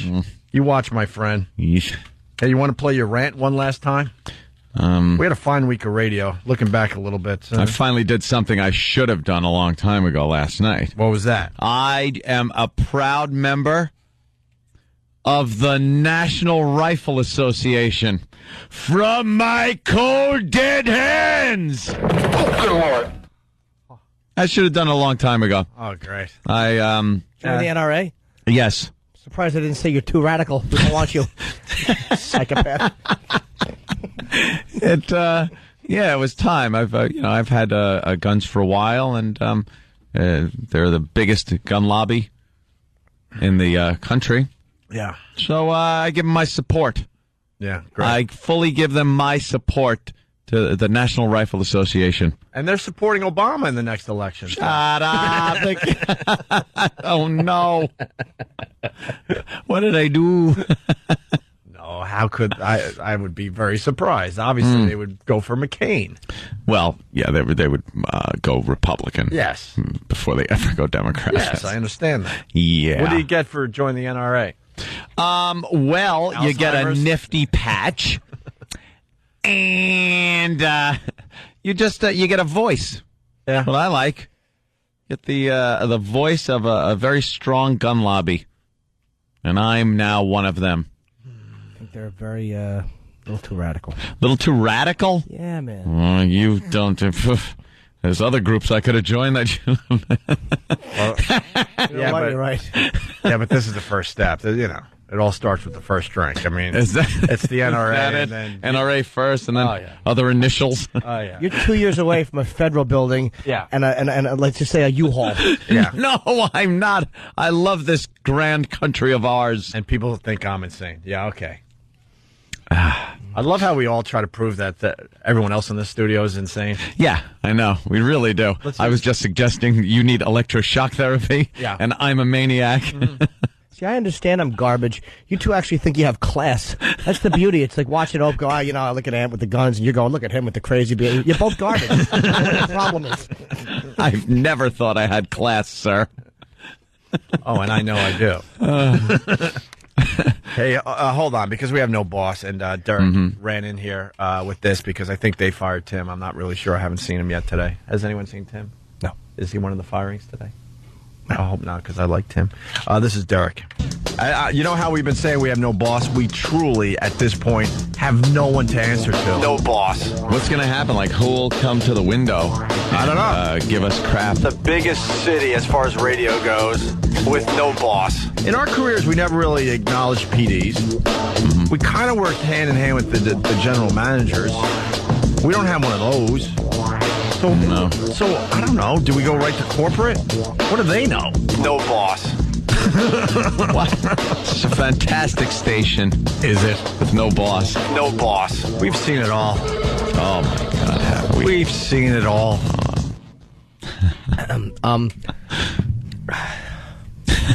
What's wrong, Jimmy? Nothing. I thought that was just... It was just talking with... Music behind it? Yeah. A little odd. You're going to get Steve mad. I don't care. I think it's very important that if we play music behind talking, it becomes promotion. Just put music behind any talking. It covers up everything. And I love this production work that young Derek does. Read the phone book and put a techno mix behind it. So yeah, my coffee is called... What is that? There was no theme to it. It was just everyone talking about bosses. Yeah, we don't have a boss. There's firings. Put a beat behind it. This is gold. Steve. Yeah. You're getting a little abused. Even though you didn't officially oh, wait, I'm do that. sorry. Ooh, it's 8:45. It's time for my daily thrashing. Oh, or 7:45. 7:45, whatever. I don't even know what time it is. Sorry. That's right. You're an hour into the Atlantic Ocean, silly. That's where I'd rather be at the moment. How did you not get fired yesterday? I don't, you know what? I was just asking myself, grossly incompetent, gay, and stupid. I can't figure out how I still work here. I know how. How? Because you leave out a lot of adjectives. Thank you. They fired 400 people in this company yesterday. Did they? How did all our guys skate? That's just amazing. Thanks. Right now, bigwigs are listening going, oh, God, they thought they skated. And that's how you executive yes. And that's how you executive produced. All right, we got to take care of all the mommies out there. There's some fear-mongering going on. Danny has brought it to our attention here. They're at it again. Plastic baby. Oh, they're always at it. The news. Yeah, okay. Plastic baby bottles. Plastic baby bottles are dangerous now. Really? Yes. Oh, yeah. There is troubling news tonight for millions of parents about the plastic bottles they use to feed their babies. Some of the country's leading environmental groups released a report today on a chemical called BPA, which is in a vast majority of those bottles. The groups say the chemical is released when bottles are heated, and that poses a health risk. Over the summer, it was lead paint in toys, then the recall of 1 million cribs. Today, it may be baby bottles. It's just so heartbreaking to have to worry about these things and to feel that you might be harming your child. Oh, God. Do you know how we were brought up? How are we going to raise please. super kids? We can't raise super We're kids. trying to anymore. raise super kids. We used to eat lead paint. Right off the windowsill. Little paint chips. Because Mommy was too busy drinking and smoking. And While you were she was hungry. pregnant. While she was pregnant. And so you went and got a few chips off the wall. Yeah. To hold you off between meals. Getting shot up with some thalidomide. Sure. And our toys were ridiculous. And look at us. Yeah. Or maybe not. We're fine, Maybe right? we shouldn't look it up. Yeah, we're some example. Today's study found that when exposed to heat, baby bottles release the chemical bisphenol A, or BPA, which researchers say has been linked to obesity, diabetes, and developmental problems in lab animals. When bottles are used extensively over time and when they're heated, higher levels of this chemical leaches out, exposing young infants to elevated levels of this unnecessary toxic chemical. BPA is used to make plastic in 95% of baby bottles now on the market. The association that represents the bottle manufacturers says the environmental groups are just fear-mongering, that the level of BPA released is too small to cause harm. And the FDA so far agrees, saying BPA's adverse effects occur in animals only when they're exposed to far higher levels of the chemical than possible from a baby bottle. But it is reviewing BPA safety. So at the end of the whole thing, they say that it's not that harmful and that they're just fear-mongering. But the news itself just fear-mongered the entire broadcast there, the entire segment. Yeah. Before at the end, they said that even the FDA says it's okay. Yeah.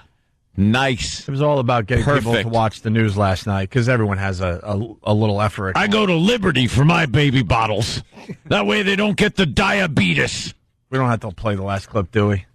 No, I didn't. I mean, there's BPA-free bottles available. Yeah. It's not like the audio was that amazing. It was just the fact that the news was reporting on. Yeah, they were fear mongering and saying how it. You're saying that audio wasn't that amazing. Watch what we do, Steve. Put some techno behind it. Oh yeah. Don't change it. Don't cut it up at all. BPA.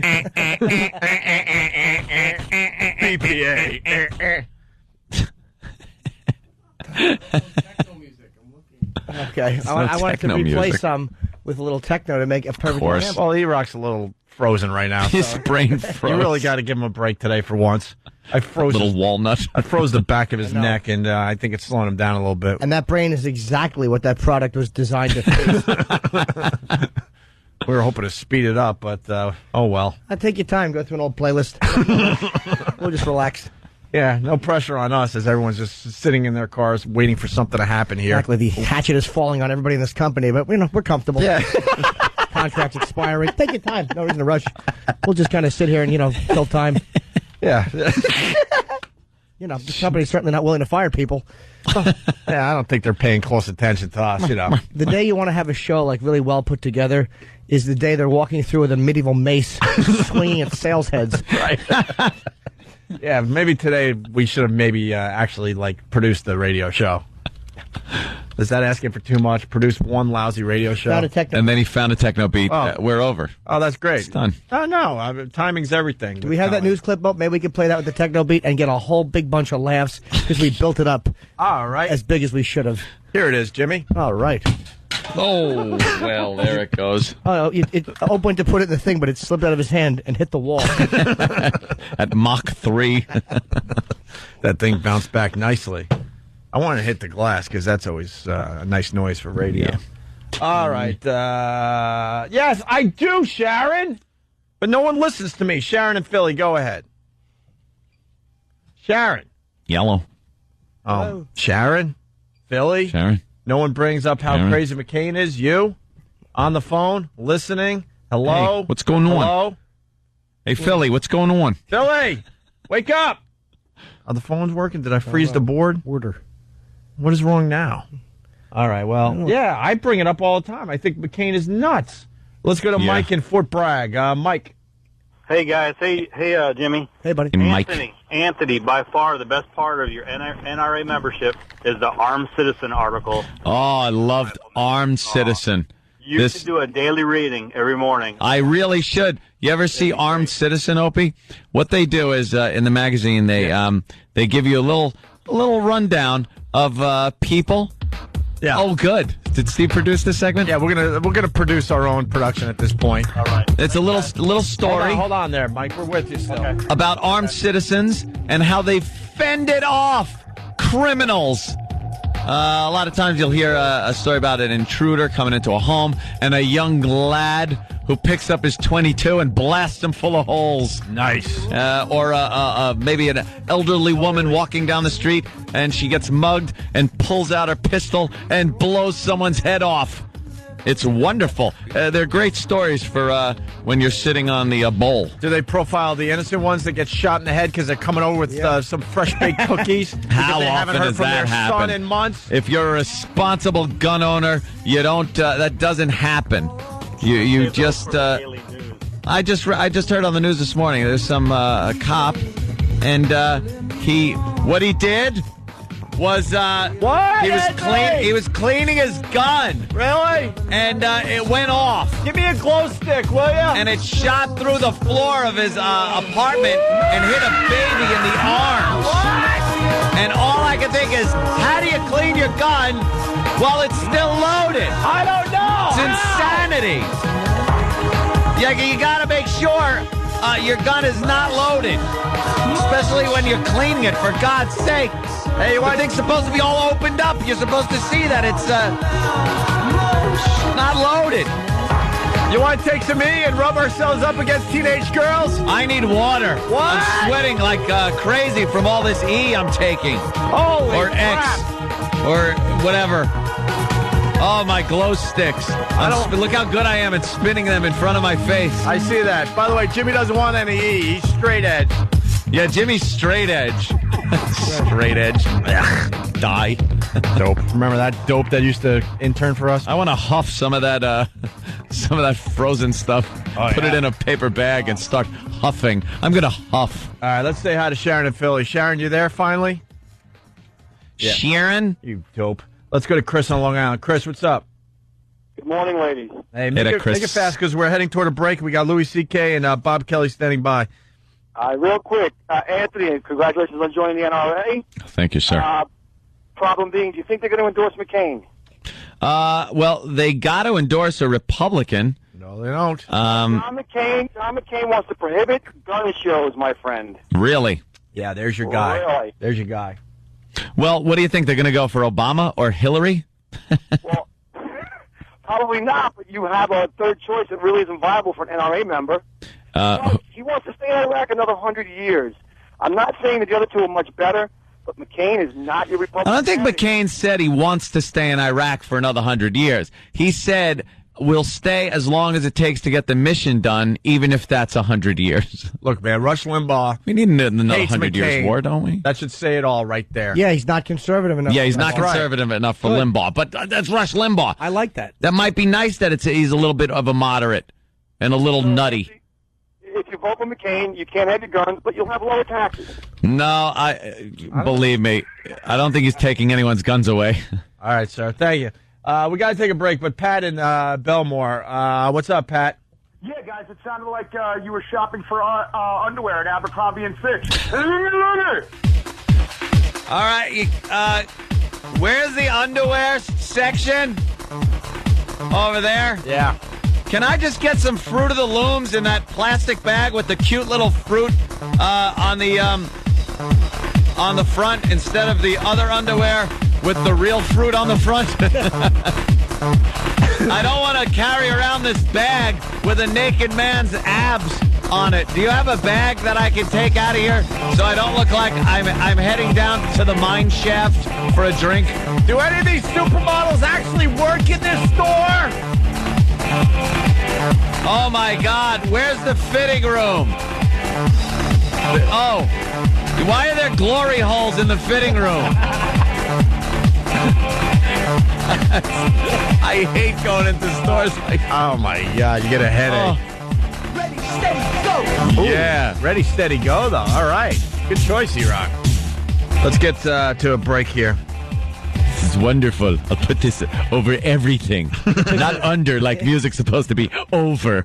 Steve enjoys this music when he's like kneeling down in an adult bookshop doing poppers. What the hell, Jimmy? In the section men shouldn't be seen in. I just got lost. I know, I walked through that beaded curtain thing that hangs in the adult bookstore into the other section where all the gentlemen hang outside the booths waiting to greet you. All right, turn down the music. I'm getting a headache. We're going to break with something called Rap Wars. We had Kenny and Roland. They kind of went at it, these two. Mm-hmm. They kind of did a little rap thing back and forth with each other, and they made fun of each other. And Butch is featured in this prominently. It's a fine little piece of production. Kenny versus Roland. Rap Wars. Up next, Louis C.K. and Bob Kelly. And now, ladies and gentlemen. Yo, it's really good. I got the two baddest shot callers in the hood. Club Soda Kenny on my left, Roland on my right. We're here to find out who got the illest disses in the house. Come on, we got to get this done so I can drink a 40. Got my man on the ones and twos, DJ. Fire it off when you're ready. See what's popping in here, kid. My style is the best, and so I challenge you. Kenny, bust some shots. This is the showdown. Dude, yo, your sounds like a Kia. Oh, you better check yourself before you wreck yourself. Your mama. That's a rookie move. The difference between you and a pizza can feed a family of 4. Kenny, you gonna let him get at you like that? Roland, you're just mad because I'm styling on you. At least I know who my daddy is. Eat a baby daddy. He throws mad around. Roland, what you got to say about that, Holmes? At least we don't have to pour Happy Meals on layaway. Oh, yeah. Your flow's so weak you can't wipe the sweat off my... Yeah. Everybody put it together for Roland, taking home the win, baby. Rolling out. Make money, make money.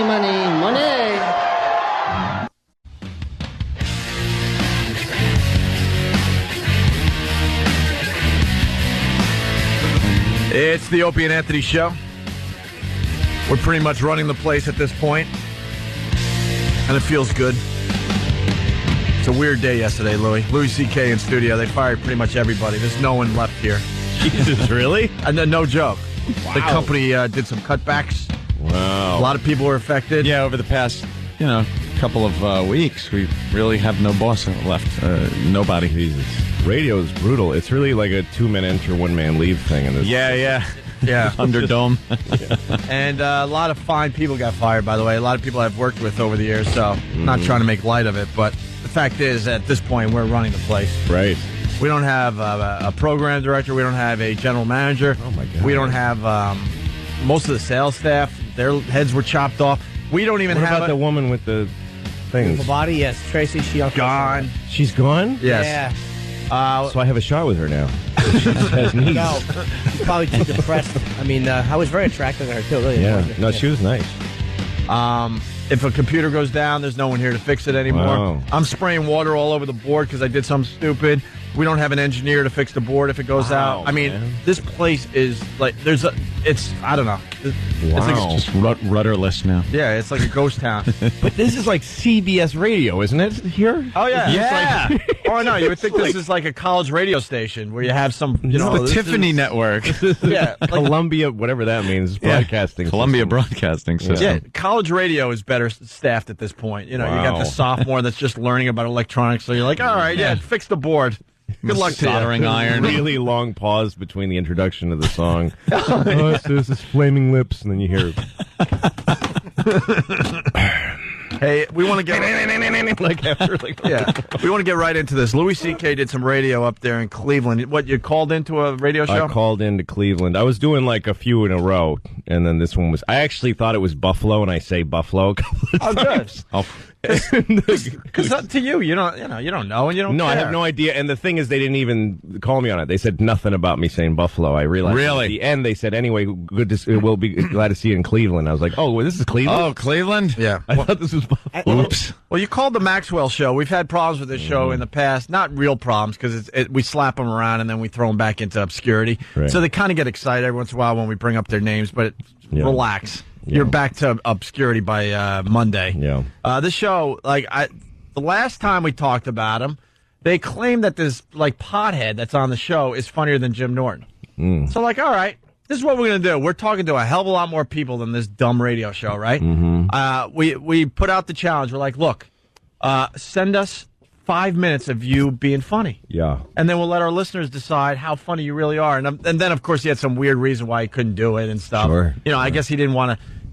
He didn't want his great talent to be exposed to like a giant audience, you know. No. Basically, we call them out for the phonies they are, is what it comes down to. And then he has problems with Louis, who's a great comic. It's amazing to me. It's almost like the greatest crime this guy commits is that he's not a funny guy. I don't care if you want to crap talk us or we'll crap talk you. But the curse of him is that he's just not a funny dude, and he tries to be a moralistic guy about what humor is appropriate. He's just what he is. He's a big fat slob who has like a one place that he feels comfortable and in charge. And you, a brilliantly funny dude, calls up. You have no idea who he is. You don't even know what city he's in. Yeah. Do you understand? You don't know the city he was in. Right. And that showed him this is who I am. Yeah. This is a guy who's at his own show. HBO specials. He has no idea who I am or where I am. Yeah, and besides not being funny, you know, they try to make believe there's some kind of edgy show, but they're using fake radio voices. They're like a lot because they're uncomfortable to be in front of a live microphone. He's the fake name Maxwell. That's a cool guy, like hardcore. Hey, I'm Maxwell. Are you? Maxwell what? Stop. What's your last name? Can I call you Max? I use a fake name. No, you don't, but yours is not a radio name. Yours is a name from childhood. Ugh. Yours is a nickname, I'm but that's stuck different, with. though. I hate this name. Nah, you know... I hate it, I do. Everyone knows your name. I got it when I was 12. Oh, sweetie, don't be I'm upset. now pushing 30. I hate this. Pushing 30. That's right, plus Yes, 12. 80-year-old Opie. That's going to be something. That's what I'm saying, Lou. Yeah, that's where you're headed. It's okay.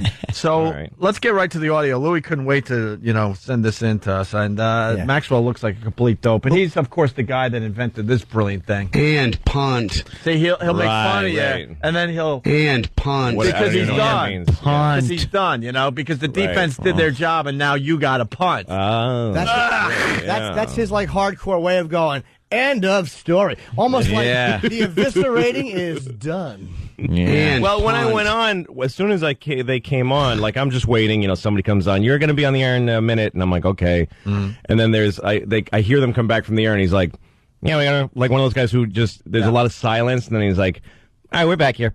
Kind of talking like that, and I was like, this is odd. The first thing I say to the guy is, you guys are weird, just because it's such a strange... He's trying to be too cool for the room. Yeah. And he doesn't talk in his natural voice. No. He talks in a radio guy voice. We don't respect any radio show that has to, do the fake radio No. voice. Bob Kelly here, too. I'm sure you have some experience talking to radio shows across America, so pipe in when you can, all right? Yeah. Here's Louis C.K. Yeah. Well, I'm just trying to move it along because we're running out of show here. Yeah. Louis C.K. on the phone with this Maxwell show up there in Cleveland. It's kind of frustrating. Or else you would close the door, get privacy, and meanwhile they go jump out the window like Eric Clapton's stupid baby. Oh, now see that right there. That's what I'm saying. Now see, Stansbury thinks that. I think that's a terrible joke. Yeah, it happened forever and a day ago. I don't care. I really don't care. You know what I mean? God gave that guy one really good talent. He can play the guitar. He wrote a great song about it. Made $1 million. I don't care. $1 million. I don't care about any of it. I don't care about any of it. He's trying to say how it's a terrible joke as he's laughing. He's laughing at the joke. The thing also to keep in mind is that the setup to this is not. I don't do a joke about Eric Clapton. This guy said that I shouldn't make fun of my kids on stage, and I said why, and he said, "Well, I have a baby, so." And I just went after jerk. I just went after him and I said, "Oh, that's really sweet. You got a little baby. Do you have any idea what you're headed for?" And I just started talking about being a parent. And this bit is about how you can't crap in private when you have kids. If you're watching your kids by yourself and it's time to crap, you have to gather them in the bathroom to watch you. Because otherwise, if you do it with your door, you're in the bathroom with the door closed. Meanwhile, they're walking off out the window like Eric Clapton's stupid baby. Yeah, I call him stupid. I don't care. He's dead. But that's the point of the bit. So that's the point of the bit is how much pressure you live with as a father. He laughed at it. Of course, he kept me laughed on the air for another 5 to 10 minutes. By the way, But the bottom line is just the fact that he has a baby, he thinks makes him some that kind makes of it like important to him an to be important offended. issue. Yeah. And he's just a phony. Yeah, but he takes part in the joke. He actually makes a joke about how Eric Clapton made money. He thinks he made $1 million. I think he made a little more than that. $1 million. He's like Dr. Evil. $1 million. Exactly. It's a lot of money to him. But and then and he asked me for marital advice, and I gave it to him, and everyone laughed for another 5 to 10 minutes after I said that, and then they hung up. And the instant he hung up, he turned on me. Yeah, well, that's what most of these radio Just guys do. weirdly phony. We've had horrific. I would have been happy to field to the comments on Sure. there. Yeah. And actually, he says to me there, "You shouldn't have made that joke. What if you're? I don't know if you were going to play that, but he said the next thing he said. He said, what if your baby fell out of a window? Would you laugh at it? I'm like, no, but I assume other people would. Yeah. That's exactly it. I mean, Louis makes complete sense in this situation. I mean, I wouldn't laugh at my own baby dying, but others would. Folks And have at it. And you understand that. He would. Enjoy the show. Nothing worse than some pompous Bob, my friend Bob will make fun of my dead baby. We'd be laughing. But whenever exactly.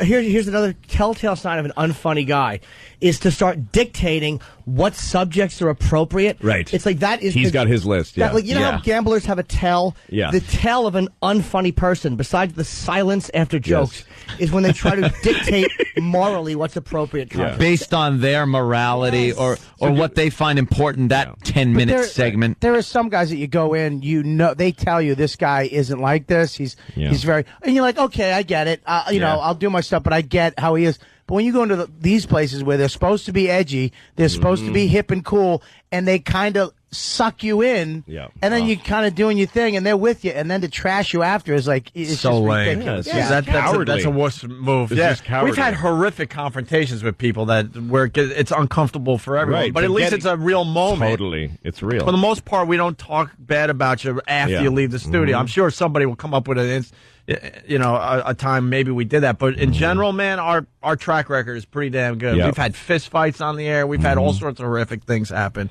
I hate this guy. Someone should hike his baby and punt. And as soon as you start deciding what's funny, like because you have a kid, you're finished as an edgy jock, which you're not. No. You're just faking it. What is the next clip that let's go right into it here. I don't know. I think it continues. Now, okay, let me ask you this. What if your kid jumps out the window? Are you going to laugh when a comedian makes a joke about your kid jumping out the window? No, of course not. But I assume other people will, because what do they care about my stupid kid? There you go. A great I laugh. don't laugh about my own kid jumping out a window, but that's my kid, not your kid. I hope you do laugh. Oh, okay. Right. Right. I like his approach. I like it. All right. I feel like there's healing happening here. Now, what a phony voice. Right. I like his approach. He actually I like his approach. Like, no, he's totally on my side. Yeah, but that's smarmy too. What he's saying, it's like I like his approach. Right. Like if it was I like the angle he's taking. It's not the typical angle. He's not just being you're being a little smart. I approve. Here's what I like his approach is about. He tried to call you on something, but not harshly. Right. Because basically he's one of those guys. He's still being friendly. Of course he is. It actually felt to me like he's setting me up. Like he's enjoying this, and he's playing the other guy. Right. Hey, should you have said that? And I go, okay, here, I'll knock that out of the park. Let's enjoy that. But he really was being a douche. And he's not funny. He's not a funny dude. So what happens was he said something, and you had a very funny, honest answer. And then being an unfunny radio hack, he goes, yeah.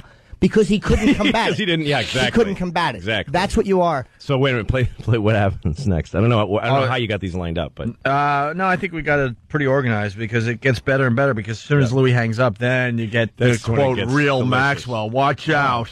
Had the chance to really go at it with you while you were still on the phone. Would have been happy. Yep. Well, hey, Louis, thank you so much, man. We appreciate you so it. You're much. Be here in Cleveland, February 15th. And then he plugs you. Yeah. Well, and then he plugs you. You know how many times we said, you know what, go F yourself, F your show. Yes. You know, and just keep kicking you as you're trying to leave the studio. Yes. This guy turns around and gives the plug Gave me an infomercial.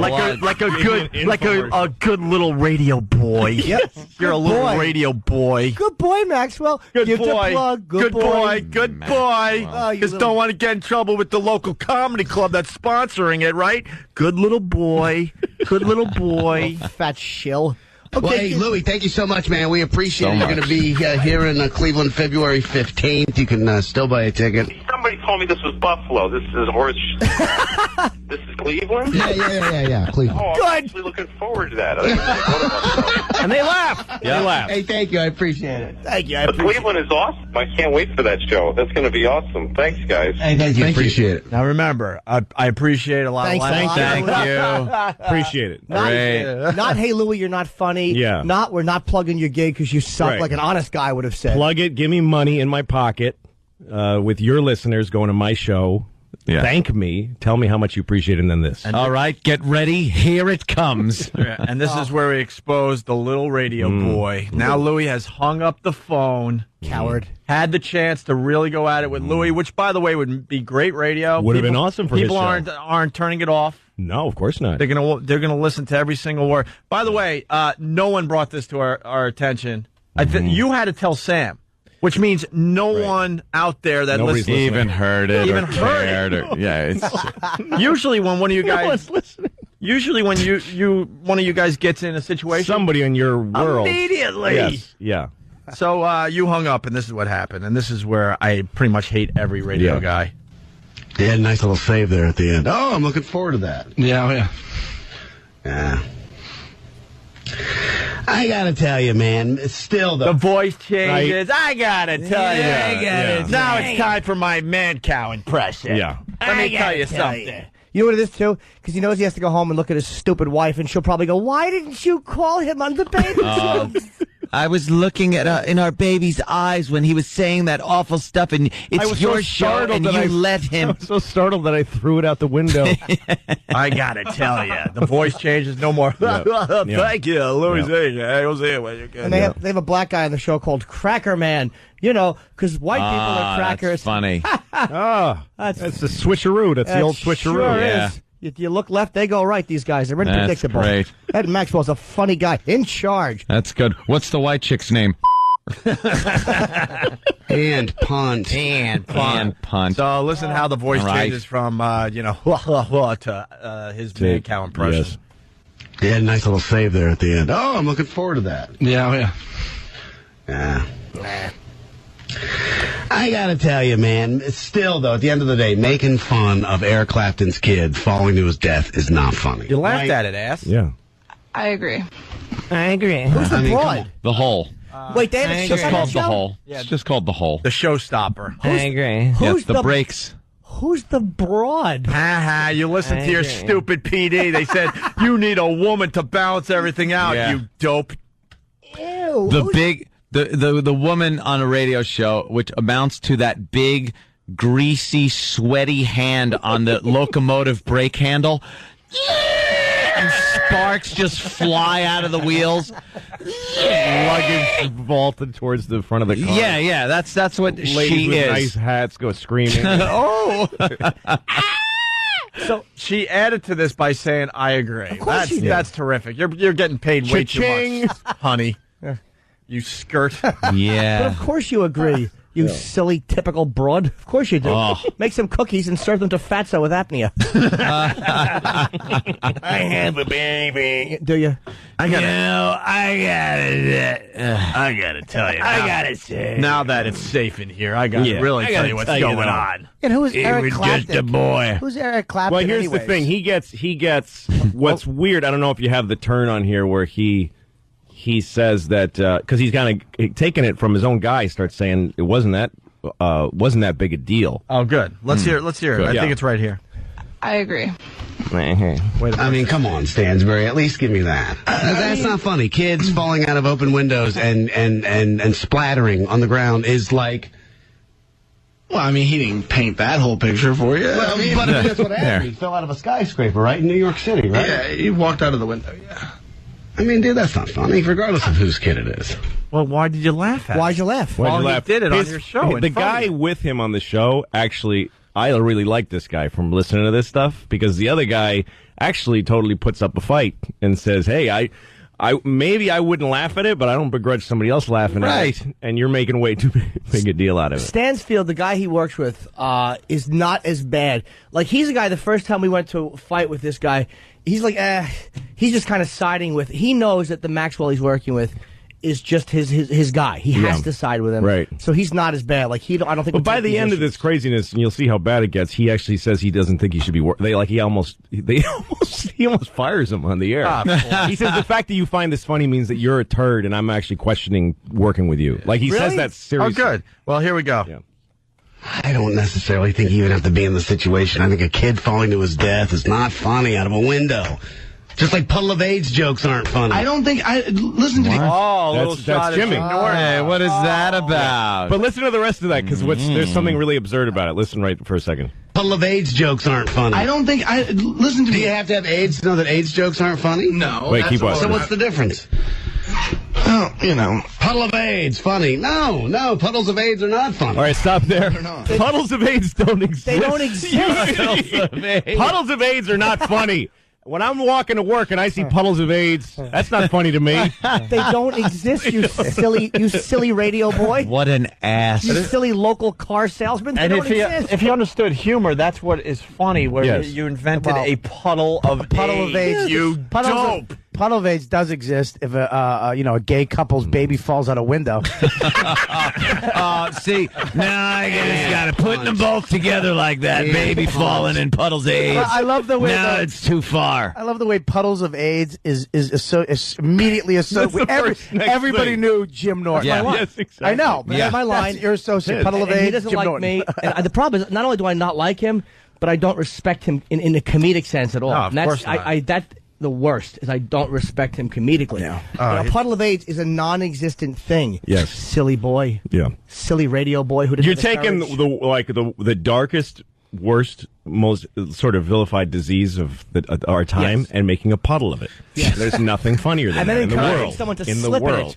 Like, Yes. to not only say, like, there's a puddle of AIDS, put a rope around But it. I hope you have a wacky slip Yes. of the foot in And it. fall in it and go, oh fall my in God, it while I'm you're- in a puddle of AIDS. Yes. It's a banana and peel wipe joke. it out of your Right. eyes like a Three Stooges person. Yeah. But you know what, though? It's almost like if you want... This is why I don't put content restrictions, because the Three Stooges, who are some of the funniest things ever, when you break it down, I mean... Yeah. It's not funny to cave somebody's head in with a brick or to jab somebody. No. Is it funny to blind somebody with your fingers? See, that's what happens. That's Your what I'm just fingers. explaining to That's to fat local pig in Cleveland. Yeah. That when you break down humor like that, Right. that's what happens. Nothing is Right. technically that funny when you break it down No, like it's that. not. That's why you're not a funny guy, because you don't understand that. All right, with that, we got one more clip here. It's really not the end of the world. But man. when I asked him about it, his claim was, I would expect other people to make fun of it. Yeah. If it was my kid, it wouldn't be funny. Well, guess what? That's not my kid, and I don't think it's funny because I have a heart. And maybe there's just some things you don't do for a laugh, dude. Maybe that's it.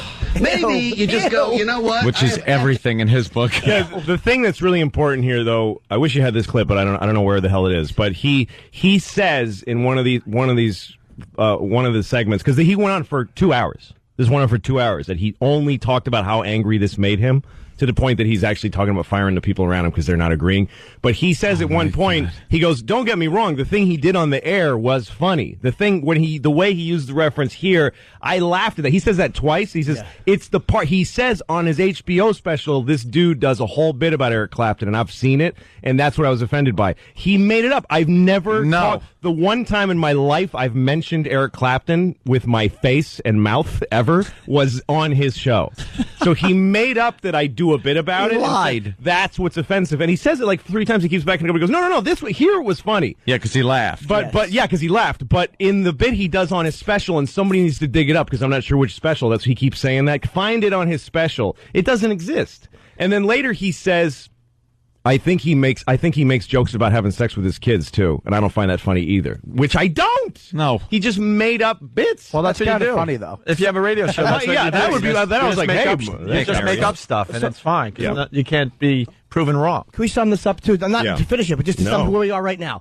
He has a fake radio voice. Yes. He has a fake name, and he has fake indignation. He fake laughs at your joke, and then he fake.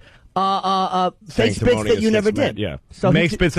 By the end of he's a fake. Everything about by the end of his show, he said, "I hope Louis' baby falls out of a window." He says it seriously with no joke. There you go. That's nice. He hopes. Yeah, well, good. One of those type of people. I love those types of people that will say the worst, most horrible things as they've just spent a bunch of time trying to say how horrible something you said was. Which I'm sure I should be offended, but I don't think God will throw my baby out a window at the behest of Maxwell. Some hack in Cleveland doing radio. He is a hack. Let's finish this clip. Some things you don't do for a laugh, dude. Maybe that's it. Maybe you just go, you know what? I have ethics and morals, and I'm not going to do that because that ain't cool. Because 2 parents had to deal with their kids splattered all over the street. No. It doesn't matter whose kid it is. Actually fell onto a part of a roof. That's what I would do. Not to mention a building guy with a mop. I mean, maybe he believes in it. Well, I hope one of his kids falls out of a window and dies. Not so funny then, is it? What? No, it wasn't because you seriously meant it, and you have no comic timing. There was no comedic angle to what you just said. You jackass. No. And just so I went right back to the first clip because now that's Angry Maxwell. But when he had the chance to really go at it with you, you got this. It's kind of frustrating. Or else you would close the door, get privacy, and meanwhile they go jump out the window like Eric Clapton's stupid baby. Oh, now see that right there. That's what I'm saying. Now see, Stansbury thinks that. I think that's a terrible joke. Yeah, it happened for him a day ago. I don't care. I really don't care. You know what I mean? God gave that guy one really good talent. He can play the guitar. He wrote a great song about it. Made $1 million. I don't care about any of it. He's laughing, giggling, and he makes a joke about it. Right, and participating. You're a phony, Maxwell. And actually, I'm making a joke about being a dad using the stakes of a famously dead baby to explain it. He's actually making fun of the dead baby by saying he made $1 million. Yeah. $1 million. We have him. I'll say this, man. Good for Stansbury. You know what? For at least going to bat. I respected him because for the whole hour and a half, he doesn't stop. He says he refuses to let Maxwell have all the ground. Maybe he has a real chance in radio. I think if they got rid of Maxwell, which they should, and gave that guy the show, they'd have something going on. It would be all right. He's in a position where he can't go crazy. And here's the thing: when I go on radio all over the country, and guys are like, "Hey, so what do you think about Britney Spears?" I'm like, I don't have anything about that. Yeah. Like, oh well, all right, we're out of time.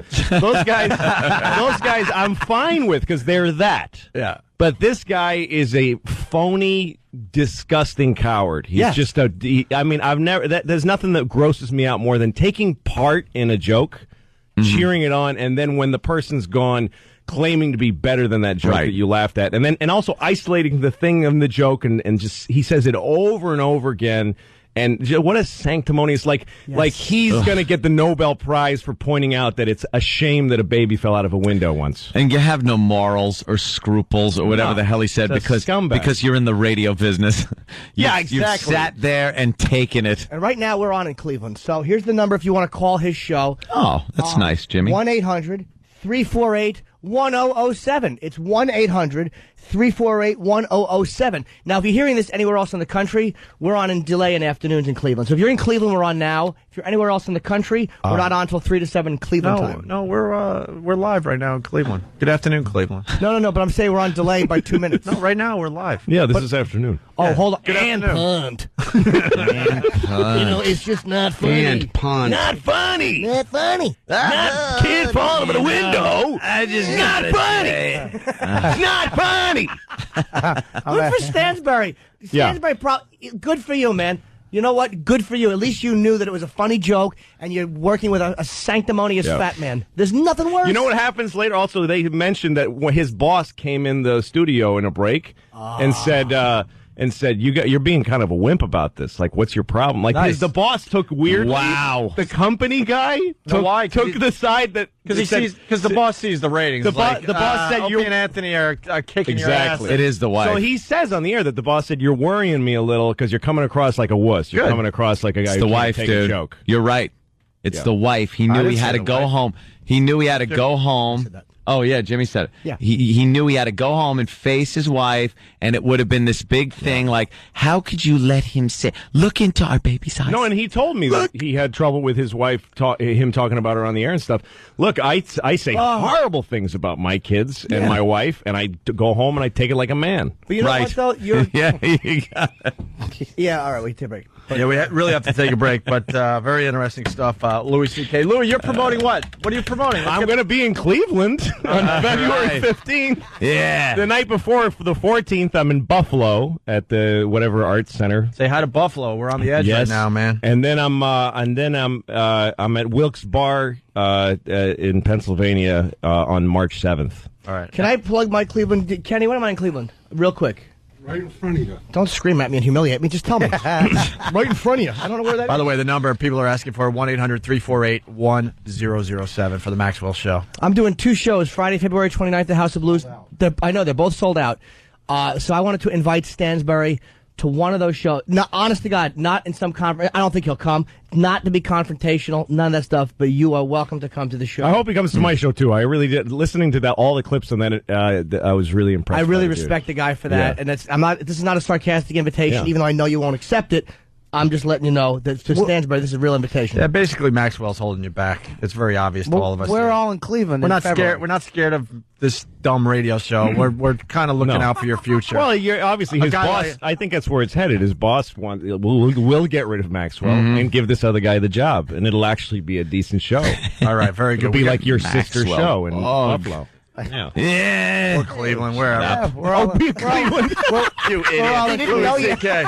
You're little cities don't matter. You're an idiot. You all live in places that don't matter to me. You get lake snow, die. It's so weird, though, that we're all in Cleveland in February. Really? That's right. We are. Sure is. Bob Kelly, where are you going to be in Cleveland? We're going to be back in just a minute. It's Opie and Anthony. Got to go right to the phones on the Opie and Anthony show. We got Tom in Franklin Square. We got a report from the front lines. Tom, what's going on? What's going on, Owen? Hey, Jimmy. Hey, buddy. Doing? What's up, man? No, I just told about the the Edge that Maxwell works for. I really don't even know, to be completely honest. And we know our competition, but for Cleveland, we don't know because we don't really look at it as competition. I'm sorry to the Maxwell show. Whatever. All right. The screener is answering the phone, and he goes, "Listen, I'm tired of you douchebags calling me." He's not in till afternoon. Oh, the screener. His show's at 3 p.m. Yeah, the screener.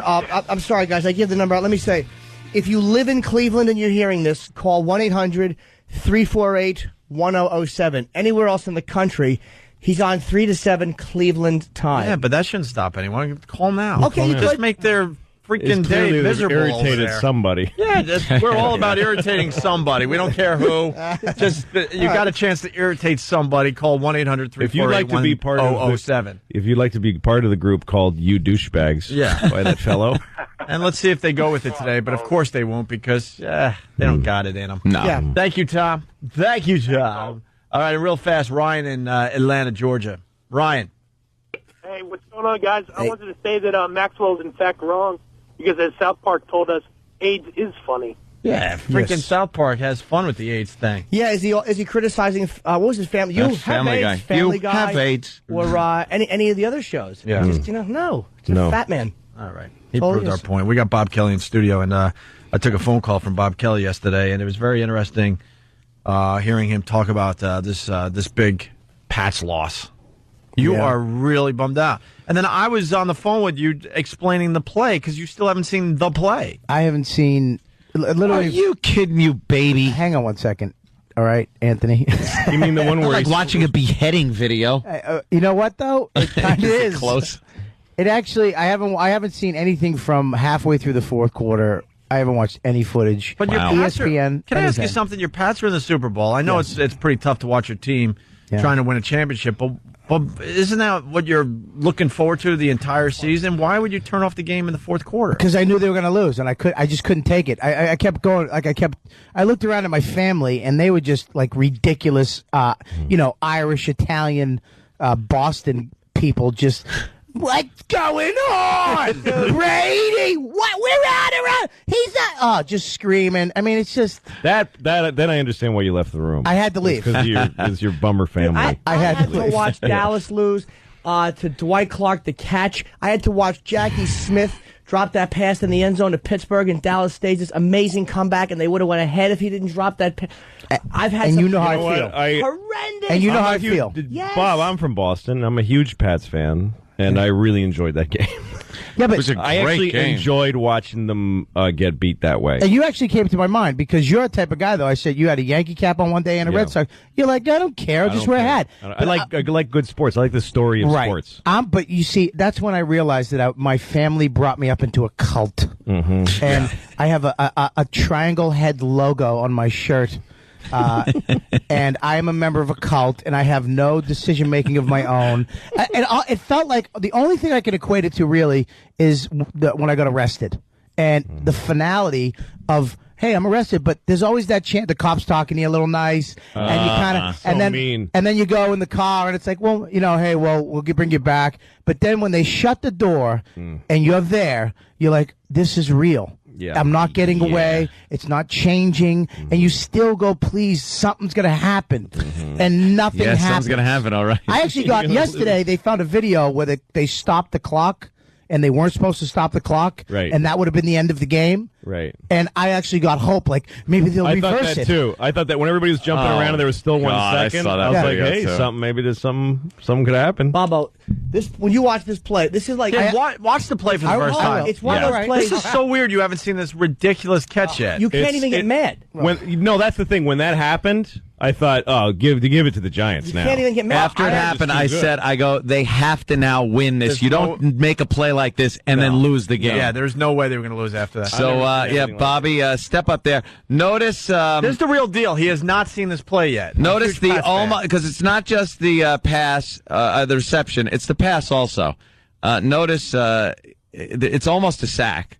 Yes. Obviously. Where is this in the game? This is like... Fourth quarter? It's the end. This is the final drive. This is the final drive. This is the Giants' last touchdown. This is the play we're winning right now. Yeah. We're winning by 14. And then after this touchdown, well, we're not going to show the touchdown. No, but this is the play that made it possible. And then third down? Yeah, 3rd and 5. It's third, and this is going to go down as one of the most amazing plays in Super Bowl history. Play for Bobo. Watch how he gets in the grasp. Almost. He's almost down. Look at this. Look at this. He gets out. YouTube. The pass and catches it on his head. That's great. What is that? At 3 frames per second? Yeah, I know. Is it because you made a slideshow? We just watched the slideshow. Make the screen small. He can still see it. Do you understand bandwidth? All right, there's the catch. Look, on his helmet, one hand as he's falling backwards. And then he has amazing abs by keeping that ball from touching the ground. From touching the ground. That's all ab He did a sit-up. That's all crunches. That's all crunches. Well, because he has his legs off the ground. All the things that your awful trainer makes you do. He keeps his legs off the ground. That's how you lost the Super Bowl right there. That was it right there. There's no way you should have made that catch. I mean, there's no way he's in that catch. It's on the top of his helmet. Look how close it was. If it had touched the ground, he's dead. Yeah. And he went with his abs. Yeah. And he crunched back. Did in. a crunch. Yeah. God, and he saved the game. There's the Super Bowl. At that point, it doesn't matter. That one moment is the difference between the legacy of undefeated. I'm not even busting your chops, but I mean, in that moment, that's where it is. But this is the problem, is that, okay... Look, here it is again. And there's somebody there that could have just knocked that right out of his hand. Just sickening. And this is what makes me think that sports, there's got to be something. I mean... Look at us. Look at you know what, dude? Why the Giants? Look at him. Why him? I'm with you, man. I'm with you, Bobby. 85? Who cares about him? It's a great story. It's a great story. It's a great story. How is it great? You don't came out of nowhere. What story's better? No. What story's better? Tom Brady, perfect specimen. Oh, of a man. So what? Winning 4, going out in the Super Bowl, going 18-0. I mean, 19-0. Way history. cooler. Way cooler. You know, the ball was way slapped. cooler that he got that close. Look at this. The ball was slapped, too, but he wasn't able to slap it completely out of his hand. It got on his helmet. Which means that guy's got ridiculous fingertips. Watch this. See, this is where he should have collapsed backwards. And he went, he's got a hernia now. He popped something. Right. He's got a hole in somewhere. Here's the thing. For them to go 18-0 to get that close, and then for this guy's a real quarterback's little brother to bring a team out of nowhere, to take a team out of nowhere and beat the unbeatable is really cool. It just wasn't, and it's a great Boston, New York thing because like I wear a Red Sox cap all over New York, and guys give me crap all day, and I take it. I don't care. But after we won the World Series, all construction workers, cops, firemen, all the toughest New York guys would come up to me with really serious and go, "Congratulations, sir." They call me sir. Congratulations. They just felt like they owed it to me to say to their bitterest rival. And I really respected that. And after this game, I took the subway home. There was all these Giants fans, and I had the cap on. And they all looked at me like, and I said, "Congratulations, gentlemen." Gentlemen. And they were like, "Thank you, sir." like they were out there. The weird thing is, just to tell Bob, too, there was an interception dropped. Like, Eli threw an interception here on this drive, I believe, and it was dropped. The guy had it and dropped it. And had he caught that ball, this play never would have happened. Yeah, but this is the point, is that they had you all... If they lost 2 or 3 games, it might be a different story. It wouldn't probably hurt as bad. But the fact that they sucked you along all year and they got you to the end, that's what makes it great. And being a Boston fan, lost apparently. this way. If they got blown out, it would have been different. But to lose in some fluke fashion, it's not a fluke. It's great football. That catch is a fluke. I'm with Bobby. If we were in he meant to catch it. Well, really? I guess, really? but that's come on. All there is to it. That's a fluke, dude. The odds of him. First of all, Eli getting out of that situation, making the throw, and that 85 son of a gun.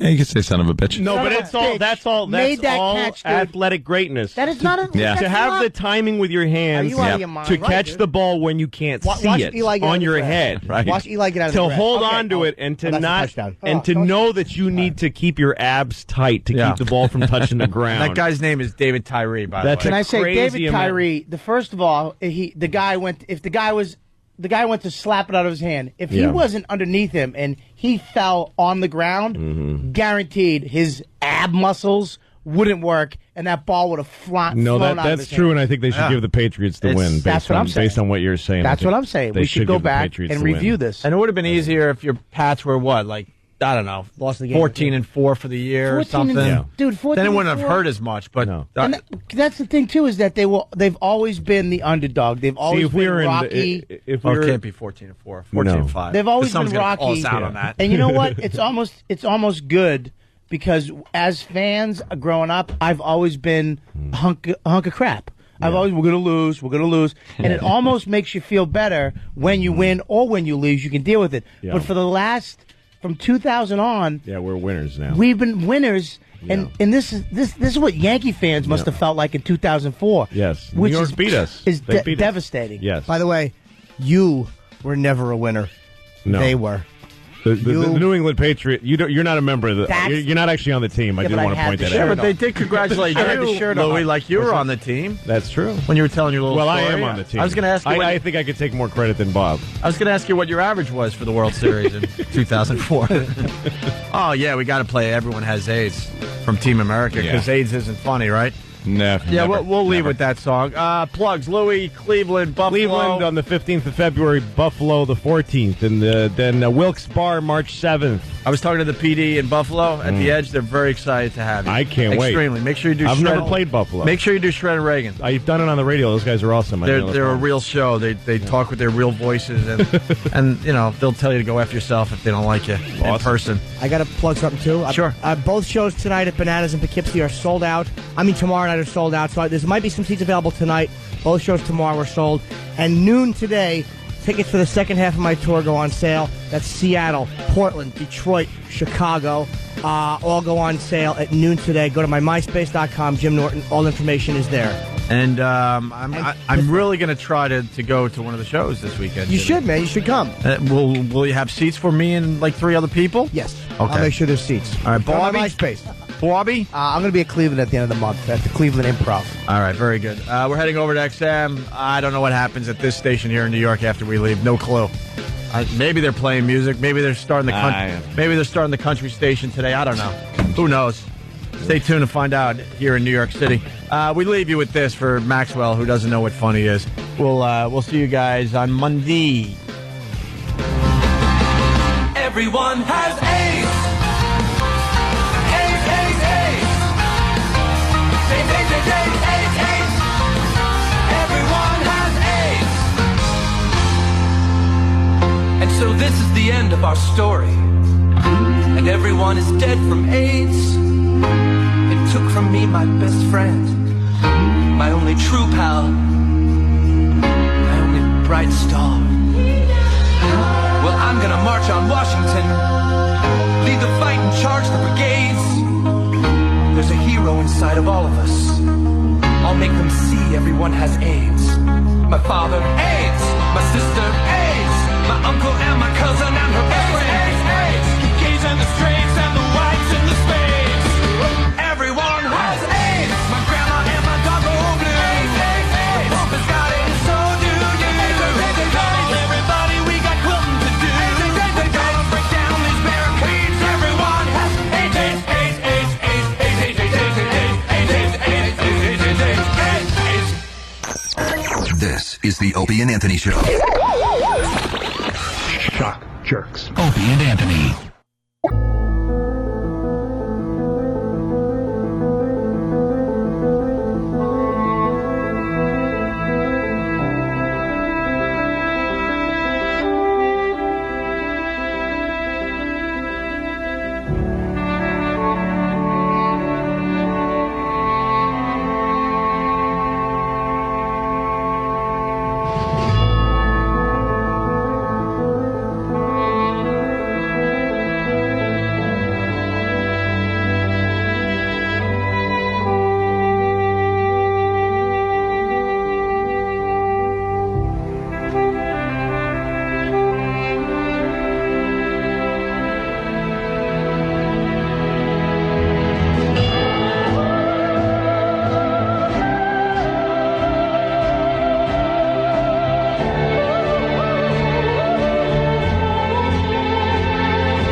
righty, here we are. XM Satellite Radio. Yeah, a lot of people are noticing. Bob, you've been promoting the hell out of your CD, huh? Yeah. Why? They play it a lot when we go to break. Oh, they do. I have heard it. It's the one where you must have gotten the date wrong, and they have to dub in the proper date. Well, yeah. Well, you just don't know how to promote because the point I'm making is that you tell everyone, all your fans, to get the brand new Bob Kelly CD at Tower Records. That's right. Yeah. Yeah. What? And that's where it should be sold. Well, no, there is a Tower Records. I'm talking about also available at Woolworths. Woolco. It's not it's not the Tower Records you're talking about. It's the Tower Records with 2 W's. It's down in the village. How about like Tower Airlines? Can you get on there too? Oh shit! Swim walk name. You take Pan Am. Next time you fly Pan Am, there's no Tower Records. Eastern Airlines on the Eastern the Wings of Man. Yeah. Well, what are you gonna do? You're right, Opie. I have to agree with you. I don't know how to really promote that well, but I'm learning. All right. Also, another thing coming in. I love the listeners. They're a bunch of tattletales. This guy writes, Mike B. from South Carolina. Opie, could you please tell Steve C. that when he makes promos, just because he can curse every other word doesn't mean he should. That's right. What promo is he cursing at? I got to hear this now. Steve is a bag of shit. Yeah, let's hear it, Butcher. Count the curses. You too. If those albums come out, I want you to go and buy it. Just the tip. He did that bit already. The one where Steve curses, please. God damn it, man. Jimmy was right. This is the day everyone is paying attention to us. Mm-hmm. We got all sorts of things. We've got a lot of hooks in the water right now, and this is the time we need to sound great. Mm-hmm. Then we can go back to being lazy. We'll be back to being lazy in no time, but the next week or so, we got to be sharp on your toes. Sharp. Sharp as a tack. Or we freeze your balls with that poo freezer that we were playing with today. What's the dirty talk? All right, Butcher, you ready? Take 2. When's the last time you went to opieandanthony.com? Holy shit, it's been that long? Well, get the fuck over there right now. We just added a brand new section called Old School Opie and Anthony. It's going to be old bits. It could be from our CDs that we released. I'm scared. It could be old publicity shots, all that crap. Oh, no. So there's all brand new shit that's going to be highlighted every fucking day on opieandanthony.com. So go there now. Not a lot of curses. You know what? I'm going to defend Just that. 4 curses. I got to defend Motherfucking cunts. They weren't needed, though. Oh. I'll go in there and I'll use the same mode. I'll go in there and record a classier one in 3 seconds. There's no reason. What is it? OpieandAnthony.com now has this section called what? Old school Opie. You know, I don't like the way he's cursing during the promos. Who's this not faggot from North appropriate. Carolina who didn't like it? Who's this fucking... Yeah. Unnecessary. Fucking fell out of his mother's cunt and decided to bother us with this. Well, and we loved, the Tattletales, actually, but that one just fell flat, Louis. What can I tell you? I would love to beat up Steve again. Trust me. Trust me. It did sound a little desperate, like, oh, this is, we got to make sure people that like cursing hear my cursing. Yeah. But only 4. They let 400 people go at CBS Radio yesterday, and I'm looking, I'm like 3 or 4 times, like, where's Steve's name on this list? Well, see what he's trying to get at is I'm awfully incompetent. Right, I understand. And then I'm thinking maybe Steve Carlisi is his radio name, so then I'm looking for other Steves that were fired that could possibly be Steve. Saying I don't deserve exactly what it is that I'm doing. Steve thinks he's got this figured out, how to get by this abuse. Right, by running it. It's never going to work. It never works. So whether I give into it or try to fight it, I'm always a bag of shit. Right. You can't fucking fight it. What he's trying to do now is be like in that movie Red October when there's a missile headed towards the submarine, a torpedo. So he heads for the torpedo, hoping that he'll hit it before it arms. God damn, that's a good reference. That's a very good reference. Commie fag. There's a lot of. Oh my god, commie fag. Is that what you call me? All right. Let's say hi to Dennis in shit-eating cunt. New Jersey. Dennis. Hello, Dennis. Hey, what's up, guys? By the way, you know how I was talking about how the show's got to be really good and we can't be lazy? The listeners got to help too. Yeah, fucking chime in when you hear your name. It can't be when you hear your name, it might be your turn to talk. Right, you guys got to be sharp and ready to go too, because you're very important to this radio show. Everyone's got to be sharp. Attaboy, Ope. Dennis, go. All right, I just had a question for Louis. Yes. Did you have sex with your wife yet? What? Did you have sex with your wife yet? Well, I've had 2 kids, so clearly yes. I have. No. On prior show, you said it was like 2 or 3 months you had sex. No, there's no ticking clock here. It's a cemented vagina. There's nothing's going in. I mean, I don't know what. It's nothing that's any of my business. I don't know what she keeps up there. It ain't my dick. What it's got nothing to do with me. What is that? What is that thing with tubes? Are we allowed to talk about that? It's got nothing to do. It's like I have less to do with my wife's vagina. Like when you walk into like a Korean grocery or something, and they're selling DVDs of Korean movies for Korean people. Like that's got nothing to do with me. That's my relationship to my wife's vagina is like whatever. It's just a whole area that I'm like, I guess something's going on in there. But it ain't you. It ain't me. I got another request too. Sure. I'm glad I got the participants in studio today. Less ass fucking on the. It was fun. Oh my God. It was fun for a while. I think I'm talking for a lot of listeners right now. I know they're tired. It was of a lot of fun, but they play those things like. Look, it's not up to us how often they get played, and it's getting a little creepy now. You guys, Bob has only fucked me up the ass while I promoted my shows twice. I only do it.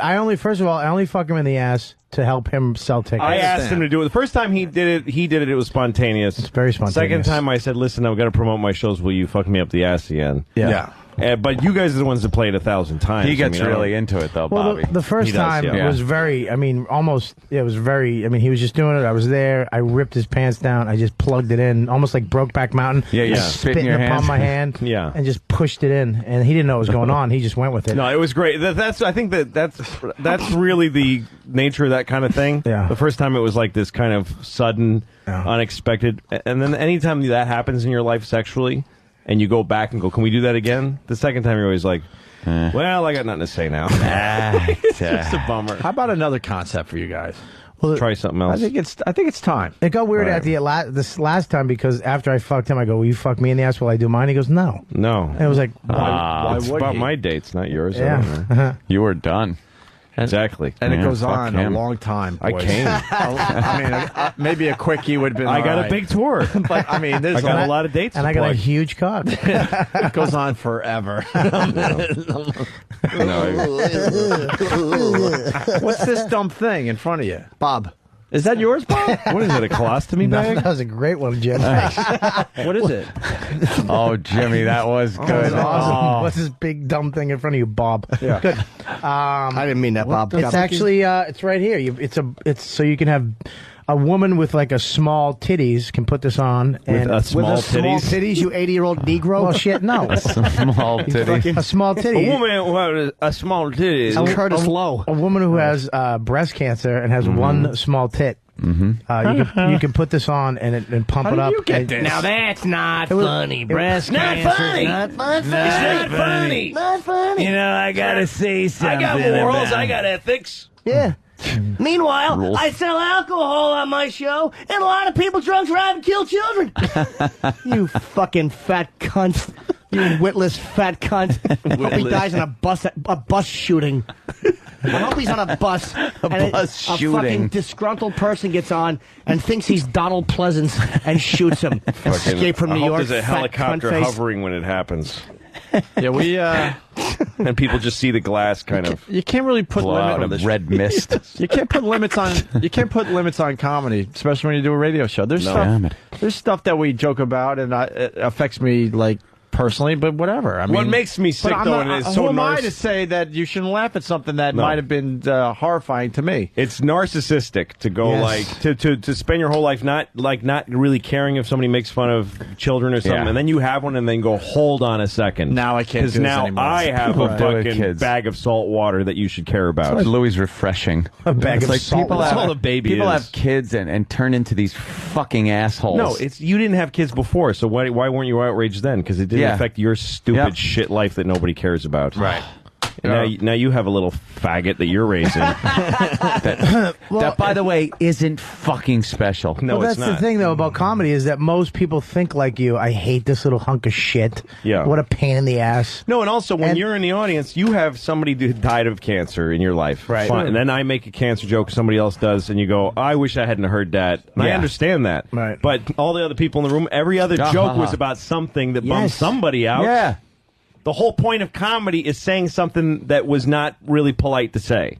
That's the entire point. And you'll of it. laugh if it didn't affect you personally. Fine. And that's 99% of the people. But that one person, he's going to laugh at the other shit. If I'm watching a movie or a TV show and they put a child in jeopardy, I change the channel. I can't watch it. Really? I can't personally. Love that shit. And I totally recognize that that's just my problem because I immediately go to thinking about my kid being missing or something. Is that true? And I thought that was only in the movies. I can't take watching that. I can't even watch Terms of Endearment when they're at the. He's like, I'll put my candy bar back. I'm like, I gotta shut it off. You're just a crybaby when it comes to that. It's a fucking hilarious movie.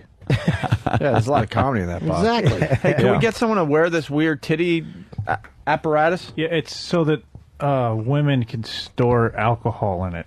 What? Is it really? That's why it's called the wine rack. See, Ew. it's about booze. Holy shit, the wine rack. It's so like they can get into a concert with some wine, basically? Yeah, I guess. That's cool. Somewhere. Is this a real sponsor? Wow. Sneak it, drink it. That's what it says on there. It's not really very subtle. We should fill it with loads. And sneak Now it that's through. just not funny. Not funny. Not funny. Loads on titties. Not funny. We should sneak it into like a New Kids on the Block concert with all the little kids and just have her just start guzzling load in the front row. Wow. Jesus, Bob. Now, I'm really not sure that. Well, you've adapted to the product to your own use. That's interesting. Yeah. not funny. It's not funny. And where's that cunt in the studio to chime in and go, I agree? I agree. Yeah, I agree. That's all she a had, lot. by the way. Yeah. Of course, that's all she had. They're not a sponsor, so why fuck with them? Oh, wait. No, wait. I think that's your cue. No, I mean, if it was a sponsor, we'd be all wine rack. We just do things a little differently here. We shit on the sponsors, and they come back for more, which amazes me. Vinny pays for those awful plugs we do every morning on the other side. We know how to sell. That's I'll right. sell anything. That's right. Yeah, Honey, they're tank, just I'll joking. sell the fucking thing. That's right. You bring me a fat fuck with breathing apparatus and an unfunny cunt in the studio and a guy that he's making uncomfortable, I'll sell that too. I sell Paul. We got a couple things I want to get to. We got Guess the Singer. We also have this tasing where the guy sounded like Chewbacca. It's worth playing one more time today. Tasing. It's great. Listen to this one. We love tase clips or Tasing is tasering clips awesome. or whatever. Yeah. Sure. But this one is just one of the better ones. No, taste it.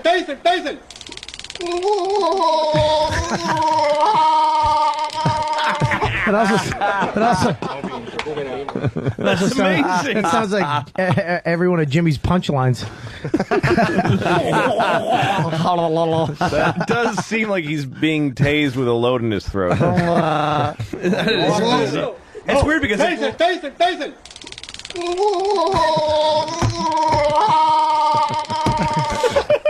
Taste it. it's weird because it matches the frequency of the taser. Of the taser going. It's like he was tased So while they he was could, like, talking into a tune the- fan. They tased into a fan.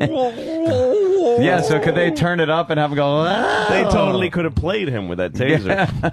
like a Furman or what those. That was Thurman. terrific. Those. Yeah. That organ from. Yeah. Where you kind of put your hand around a rod. Yeah.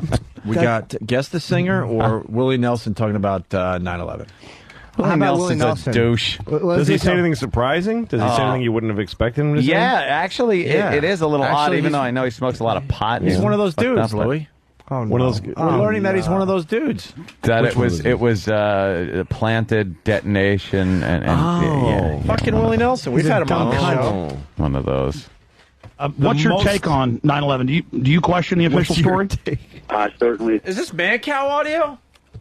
No, it's not Mac. Who's the guy? Well, there's a lot of man cow sounding Not douches out there. funny. It's not funny. What's your take on 9/11? Do you question the official story?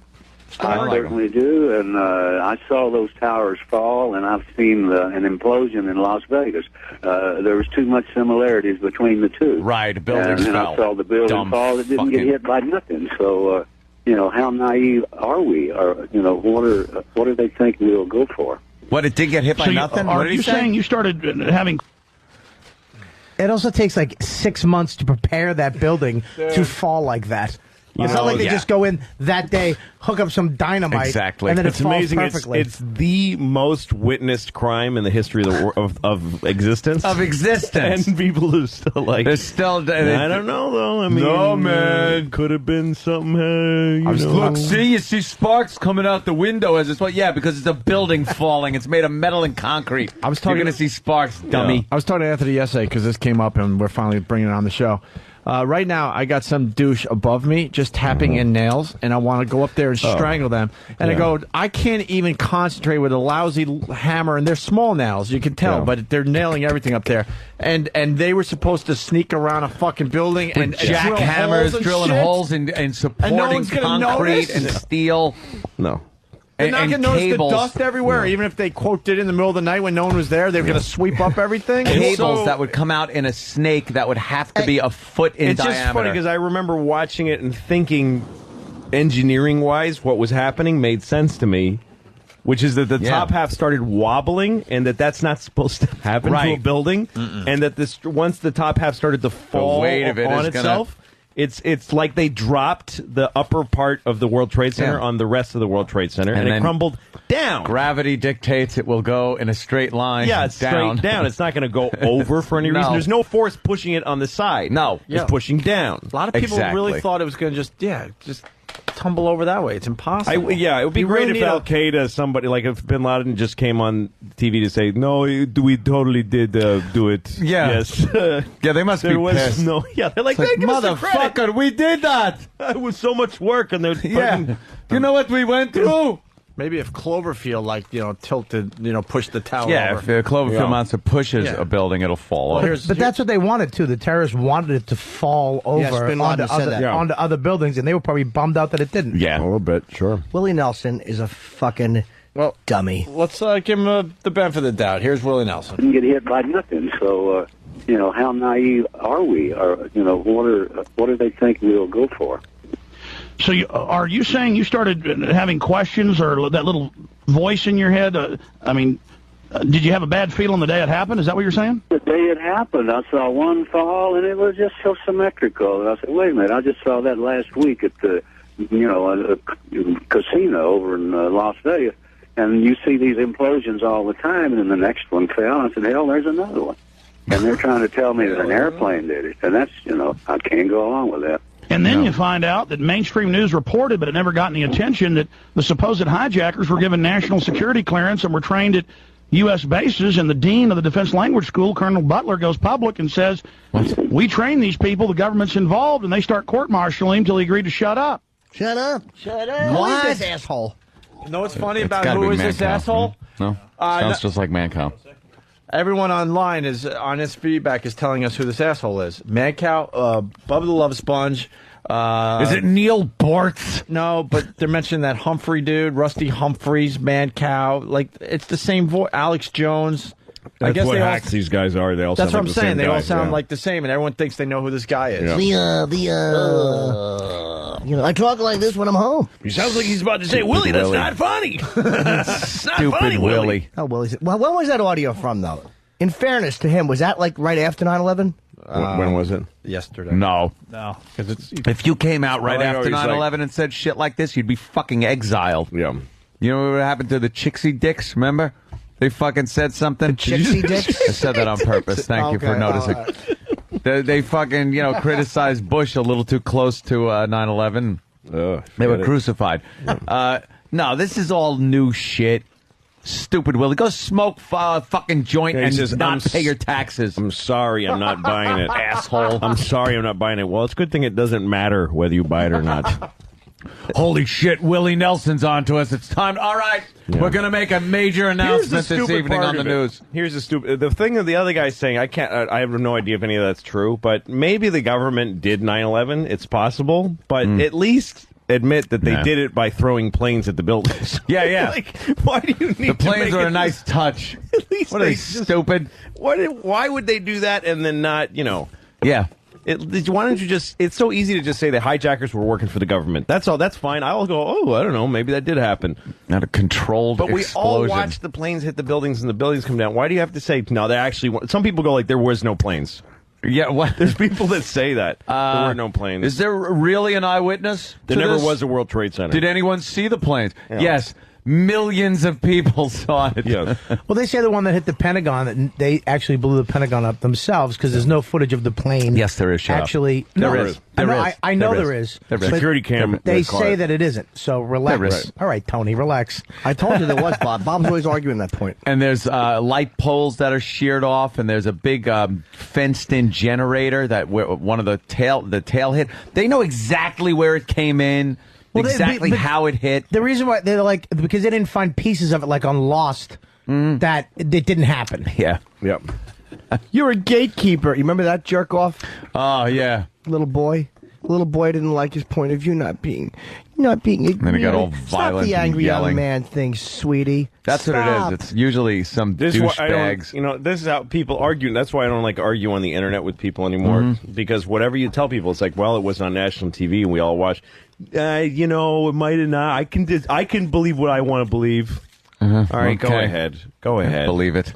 Well, doesn't it bother your parents you that... raised a douche? No, it doesn't, because I've read the explanation for that. And so they didn't find any aircraft parts at the Pentagon. Yes, they did. Yes, they did. What are you going to say to that? Yes, they did. Here's the pictures of it. Here's a firefighter standing next to a turbine that matches this plane. No. How do you argue that? That's exactly what they say. No. No, years ago, this is where I really learned about people and how useless they are. Years ago, I was in Boston. I was in a bar, and there's a story on the news on the TV at the bar about the stealth bomber. Remember the stealth bomber? Yep. The invisible bomber. And this guy at the end of this Boston retard at the end of the bar goes, it doesn't work. I'm like, what? Stealth bomb doesn't work. Doesn't work. Why do you say? Because the Russians got infrared. Doesn't work. Infrared. Like, this is like a $3 billion airplane. Infrared. And they worked on it forever, and they used some of Hitler's science. And there's dudes whose brains are bizarrely amazing that made this thing. The technology from a clicker can find it. This fucking your remote control. Fucking Irish cunt in Boston. All they had to do was ask him. He's sitting at the end of the bar with the real... Doesn't work. Doesn't work. Oh, it doesn't? Fucking asshole. People think they know anything. Dude, the problem with infrared is that they can use it. Oh, Bob, what about... Don't talk to me, dude. I rehearsed this alone. No! They should have heard me in the car after the Super Bowl. Alone, right? Dude, it's not... You know what, dude? Dude, it was destiny. It was the big picture. That was ours to lose, dude. I wish you were false, but you're absolutely right. Of course I'm right. Fucking dude. If they just, I'd love to hear you justifying that Patriots loss to yourself. Dude, I mean, fucking Brady, the fucking guy, Giselle, dude. Why do you have to bring in what could have been except opposed to what really is? Perfect season. Yeah, dude, what's a better story? That happening or me being killed while I'm talking to myself? Dude! Oh, what a fucking fool you are. Amazingly good. Just looks up so there's no interruptions and distractions. Just like when he's alone in the shower watching this filthy asshole with his fucking 8 jets and his stupid fucking civil rights footage fire hose toilet. Fuck you. His bidet, his mechanical automatic fucking ass fucker. R2-D2 shitter. You think it's not queer because it's water and not a dick. Yeah. Think again, fruit. I actually cut the hose and made the water bigger. That's right, and you put the little dye in there so it's black. Oh, shit. Swim walk. No, it's a black guy's water. At least I didn't make it piss. You'd reroute yours from the toilet bowl itself. Bob. Well, what are you going to do? Some of them are winners, some of them are... Dude, I was on the show, I said something funny, and then they didn't do They fucking, you know what? They won't laugh if it's about them or Norton. Let's play Guess the Singer.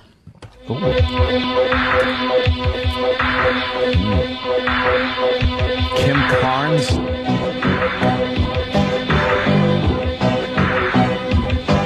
I was walking on the ground, I didn't make a sound. Then I turned around and I saw a clown.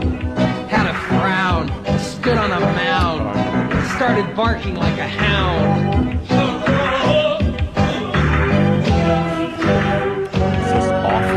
When I came to it, I found he showed me something that was brown. So we became great friends. And late in life, he got sick. I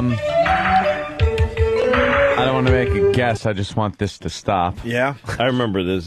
You remember this? Yeah. You know who it is? That guy from Back to the Future. What's his name? Isn't it? Michael J. Fox? No, because the microphone would have been like this. Oh, the guy who thinks he's Crispin weird. Glover? Crispin Glover. Isn't it Crispin Glover? Nothing.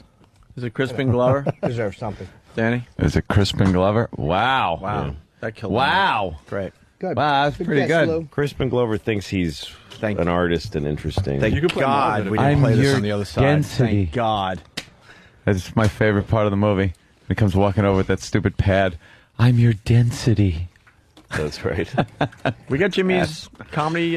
Saw a clip from the reunion of the Family Ties cast yesterday. Yeah. And it is painful to watch poor Michael J. Did they have to use a steady cam? He's shaking. That's not funny. Not funny. It's not a guy with the Parkinson's.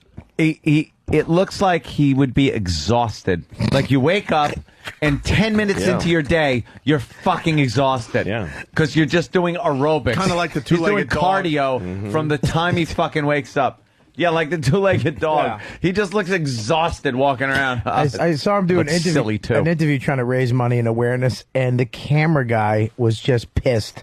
You can see him just trying to focus in on one part that wasn't shaking, then it would start shaking, then he moved to his like a full shot. He does this thing, Michael J. Fox, now where it looks like he's trying to get comfortable in his chair. Yeah. And he just looks like he's moving because he's fucking shaking. He works it into a kind of a Rodney Dangerfield with the tie. Let me tell you, I got Parkinson's. He does. He looks like a marionette. Hey, Dr. Brown, can you help me out? A marionette where the puppeteer has Parkinson's. Or he looks like somebody naked sitting in a wool chair. Like, you know, he's just trying to adjust it. Yeah, he's got to adjust it to get comfy. Exactly. Oh, This This ain't ain't hot coffee funny. in his hand. Ain't funny, guys. ain't funny. Not funny. My grandmother had Parkinson's. Blah, blah. Did she? My baby's gonna get Parkinson's when it's old. That's funny. Not funny. It's not funny. Damien from Akron, Ohio writes, Opie, did Louis just ruin the bit by guessing right? Yeah, he kind of did, but you know what? Oh, were we supposed to drag that out and try to figure out who it was? Well, as soon as I realized it was Crispin, Glover, whatever. It's not like it was totally cool. Heath Ledger. Yeah.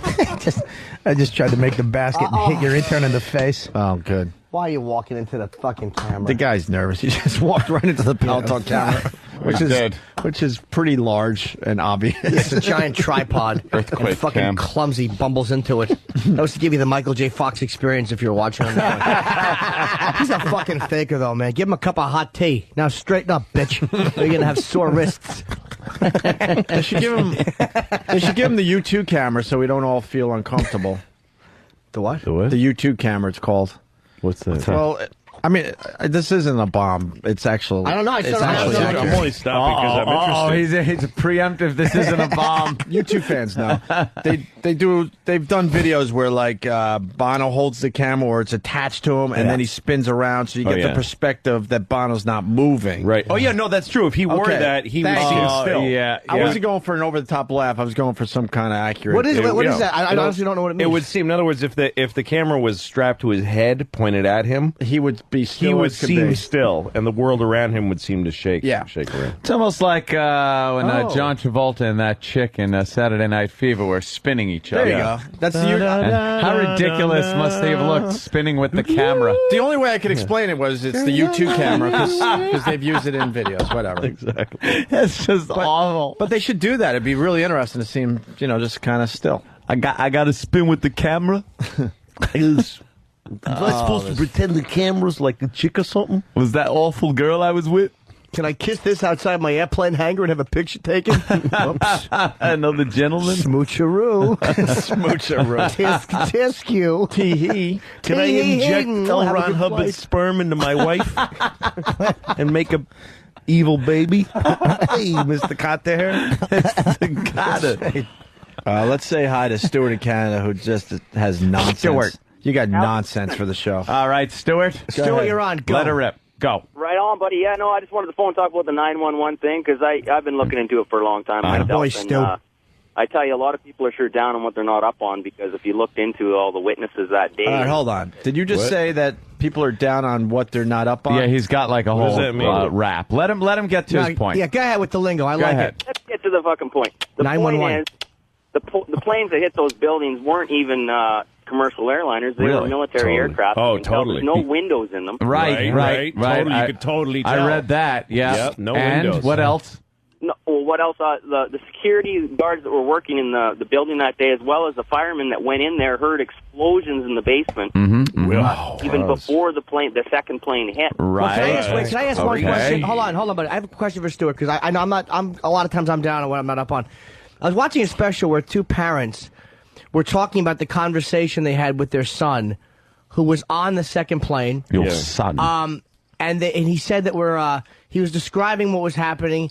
They were flying low. He said to his parents, these two old people, I'm afraid we're going to hit some kind of a building or something like that. And they said right before he died, as they're watching it on TV, he's going, oh my God, because he saw the building. Yeah. So, like, how do you explain that, or how do you explain it's ridiculous the messages? It's ridiculous that you need specific. But I'm curious as to how he would explain that. Oh, you're right. You know what? That's one of the main things that's bothered me is the fact where did if these people weren't on the plane or they were on the plane, right. either they were taken off the plane before those buildings hit, or they were put on that military plane. Yeah. And they were told. Yeah, they would take the passengers from some airplane and load them onto a military plane. That's what I would do. I would just walk into a military plane. In order to make the cell phone call, even though he can't see out of the window because apparently he didn't have windows. Yeah, they wouldn't even know because they'd be, a regular airplane seat on a plane or sitting in like a net. Like a C-130. They would just be like, oh, this is a different plane. And do you know there were windows? There were windows. I'm just telling you, and there also were my windows. friend who lived on Varick Street, which is right there, looked out the window with his dad, his old Greek father next to him, just to give you a little detail to make it more authentic. And they saw the second plane hit. They watched it like curve and hit, and they saw an airline plane, and he saw what fucking airline it was. It's a passenger plane. The whole thing. Yeah. My question is this: why do we have to live in a world with guys like this? He's in Canada. I don't mind. Good point. And another thing, there's so much that they're not telling you anyways. I mean, Stewart, why do you think they're telling you? Yeah. What about Flight 93 that never even hit the fucking ground. Flight 93 was never hit the ground. It's still hovering 2 inches above the ground. So if you go there, so low on fuel. It's actually a tourist site. Where are those people, Stewart? And where are those people, Stewart? I'll tell you where they are. I'll tell you where they are. The government uses them in mind control experiments and fucks around with them. That's what they do. Totally. Right.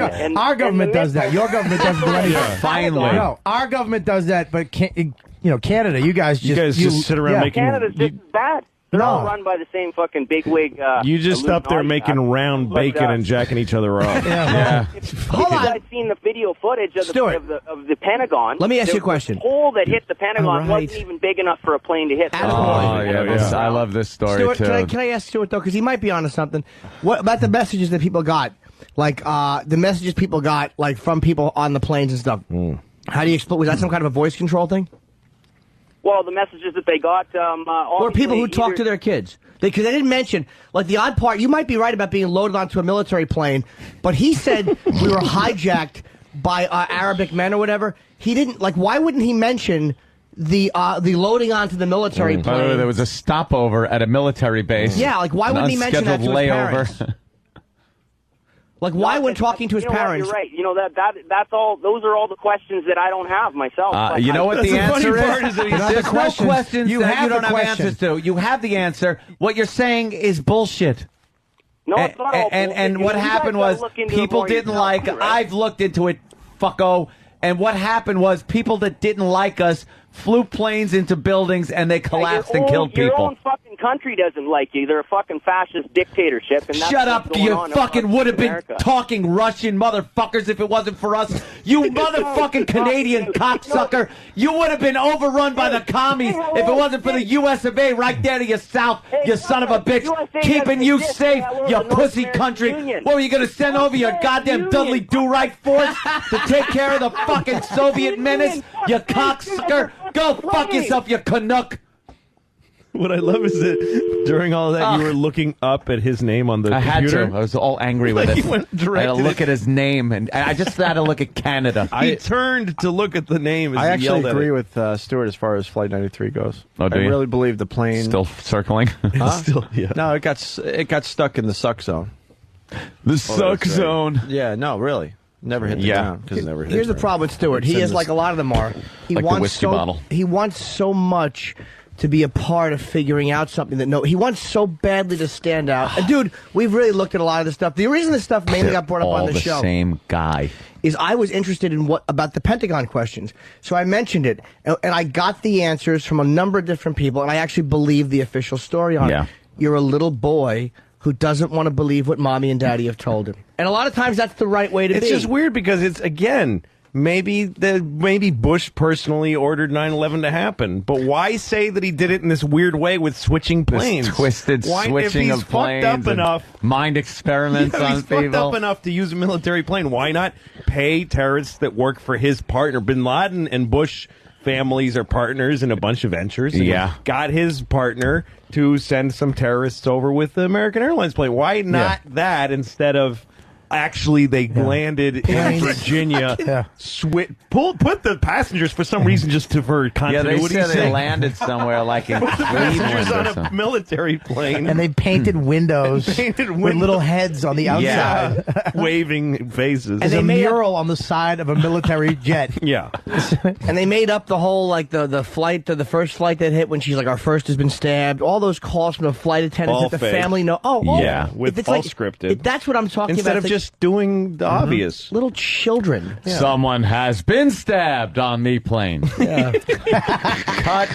Like, do they have to get an actor for that? Is she a government employee that said, we need you to pretend you're on a 9/11 flight, but don't tell anybody you did this job? What, can I lift it on IMDb? No. And you have to do a dead-on impression of that guy's wife. Yes. Yeah. We have voice technology. Yeah. And you have to know everything about her just in case a question comes up. Or can't so be what the bothered. fuck kind of sci-fi is it? So much work. It's the easiest answer, people, which is people didn't like us and flew planes into our buildings. That's all. That's all. There's no fucking grand conspiracy. We've tried Stop to give looking for one. 9/11 conspirators plenty of airtime, and we do yell at them, but there's been plenty of times where the when last time we discussions- didn't yell at him. No, You I guys know. were really... You showed a lot of patience, actually. I can't be bothered myself. Because they're but you always guys- going to lose. And you let them talk in circles and just babble, and it's... When they say things like you're the gatekeeper, like you realize this is what I'm dealing with. You're just a fucking teenager catchphrase who wants so bad, man, to disprove what the dummies believe. You know, you could sit there and believe the official story from the man. And read fucking about the JFK assassination too, stupid. Black Dog Man, in reality, would have been 2 feet tall. Ooh. Do you understand? I want to believe in that one, though, Jimmy. I'm really starting to believe Oswald did it. I mean, believe me, I know a lot about the did it. conspiracy. I'm really starting to believe that it was Oswald. I want to believe It was Oswald. They actually a whole thing on HBO. Oswald. It was Oswald. They have a whole thing on HBO where the forensic guy goes back and he's like, "Look, it was one guy. All these shots from one that Was it the people that were made out of gelatin and they put them in the car? I saw that one. That was pretty cool. It's not Yeah, it two was gay almost like guys a from San Mythbusters. Francisco. Let's figure this out. Do you have any gelatin? Canada wants to defend itself, by the way. We got Travis in Canada. All Travis. Hey, boys, how you doing? Hello. Because we do like We some love of Canada. you Canadians. Just some. But admit that you would be part of the Soviet Union. You're saving money on an army because we have one. Right, exactly. That's the thing. Thank you. Leave Travis alone. That's where the free fucking healthcare comes Yeah. from. The fact that they don't have to pump money into a goddamn army. Because we do. They got ours. What, are we going to let a country invade our Wait. neighbor to the north? Travis- It's not that we like you, Canada. It's national defense. It's true. Travis is apologizing basically for that Stewart guy. Fuck Travis. Travis. What's up, Travis? Oh, not much. Just, as a fellow Canadian, I want to say that guy's a fucking idiot, man. I mean, as for our Army, I agree. We got a couple dories out there with some guys sitting in them with 22s, right, shooting at the enemy. It's kind of a joke, but I don't get where these people get off saying this kind of shit. Like, I wish I had more free time so to think up all these things about UFOs and all these conspiracies, because it really is a joke. Yes, according to Michio Kaku, UFOs are certainly possible, and unfortunately, we can't get him on the show because he's on Good Morning. UFOs, though, I mean, all the UFOs, some UFO sightings could be real, like the actual All account. UFO sightings are real. No, it's just an unidentified flying object. But I mean, like the You actual. mean flying saucers? Well, the ones with lights, Spaceships. the ones that have like headlights. Yeah, exactly. It's like, how do you get a light ones bulb? that have Why General do you need Electric lights? halogen lamps. Yeah, it's like you can actually fly around without being detected by anything. But you can't see. But when you get out, dude, turn the lights on. Hit the switch. You need the lights that go around the thing. Yeah. Isn't it remarkable? Yeah, like all the weird science fiction movies just nailed it. They're actually saucers. They're actually saucers. No, I believe that there's other. I'm sure there's life on other planets, but nobody in Texas or anywhere in America ever saw. We don't know flying that. saucer. We don't know that. If we are on the ass end, because according to Dr. Kaku, there are many different. Who, by the way, is universes. lactose intolerant. Yes, he is. Let's not forget. Many He's a different brilliant man, but he universes. has awful milk farts. Ew. He has talked about string theory and how there's many different universes, Yes. and how there are probably Sure. wormholes which connect them. And I agree with that, but no fucking idiot in Texas saw a fucking I don't UFO. know about that. Maybe that they like to go to Texas because they enjoy the food, Lou. Sure, they like Maybe the they enjoy Tex-Mex. some Like a little ribs. Tex-Mex. Like a That's right. little barbecue. They don't like black people, and they enjoy barbecue. What better place to go? The only place you can get barbecue and avoid the Negroes is Texas. Is all of Texas. Squeezing my cock right now. Oh, You're why? always squeezing your cock. Why, Jimmy? He's just pinching the head of it too, like it's a friend, like a little kid. I can come without touching my dick. What? Hold on. Are you guys message board guys? Hi. There's three guys at the end of the bench as if they're making room for a bunch of hot babes that are going to Exactly. show up. There's a bunch of fucking never blowjobs showing on their up. way. The one guy in the front looks like he just killed some Hold on girl. a minute. Tom in New Hampshire brings up a very good point. Tom. Hey, Bobby, I just wanted to ask you if you think that there are any werewolves involved in 9/11. Punch it out, guys. Yeah, Bob. What's Once again, the werewolf thing. You really creep everybody out. You've heard this, right, Louis? No. Bobby swears when he was in Iraq doing his duty for this country. Yeah. Telling dick jokes. He saw an actual werewolf. I won't deny the dick joke part. Yeah. But yeah, I don't know if. Look, let's put it this way. It wasn't a dog. It wasn't. Yeah. And I turned to a Marine, okay, who didn't smile the whole time we were over there. Yeah. Okay, he was just there to protect us. I go, what was that? He goes, I don't know. What, like you saw a fucking person, a with you. hairy person? No, it was like a wolf with a man chest and like a man torso. And it was like higher off the ground. It's like an really- Arab gentleman. It was actually. Don't you understand? They look like that. It's just Arab gentleman. Gentleman. just a thin, barrel-chested Arab gentleman. Could have been something else there, Bob. Why look. werewolf? Well, because a werewolf looks like, is half man, half wolf. Could it just be a wolf? No, it had the were in it. Had to have a wear. You sure it's not W-H-E-R-E? Maybe someone was looking for a wolf. Werewolf. Jesus. All right, well. Maybe it was just a deformed Iraqi baby. Something like that. Probably just some Do you know? hairy. I mean, what savage. if they did crossbreed some? It was in the palace, like Uday's palace. But they had animals. Which- Didn't they have their own zoo or They had a something? zoo, yeah. some And the zoos. thing, Probably Some saw dumb a animal. monkey. but this is the thing: is that when the Americans got there as soon as Uday knew that, they were coming and they were going to take over the palace, he let all the animals out. Like everything. Right. And they actually told us when we got there, be careful of lions, because there's a few lions running around the compound. We haven't caught them yet. Yeah. Like they went around just shooting all the animals, like the ostriches and the giraffes. They just killed everything. Get those ostriches. Deadly. Well, they are very dangerous. I hope it was a neck shot. They have a I know. The thing would just tip over his head. His neck just bent in half, and he was looking at his own asshole for an hour and a half. As he bled out. And he just felt silly. This is embarrassing. What is this? Let's go to Rick in Dub Bronx. Rick. Ramon! Canadians are a bunch of freeloading, free-movement motherfuckers! He doesn't like Canada. I think he likes Canada. Yeah. And of course, all the people saying they physically saw the plane hit. Yes, we don't need your calls today. We're right there with you. Of course. How else do you see it with your fucking mind? You theoretically saw it. Fuck you right in the mouth. Let's go to Jared in New Hampshire. Jared. Hey, what's up, guys? Love God. you. Love the show. Linger longer. About the UFOs, man. I think they're not aliens.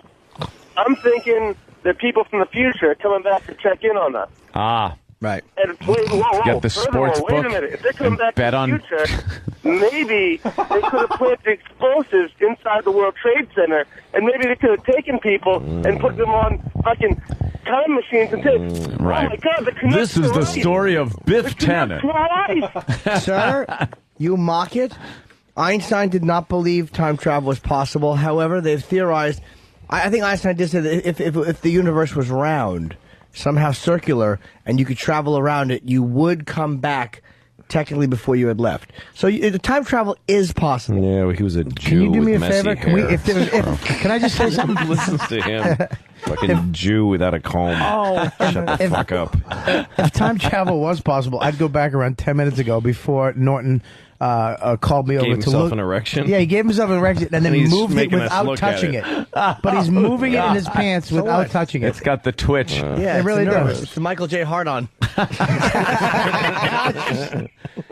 Is a little leftover Cialis in your system there, Jimmy? Oh, a lot of it. A lot of it? Oh, boy. No, I'm just having a good day. Feel good. Feels good to be all just... It feels good just to have what I call a juicy mouthful.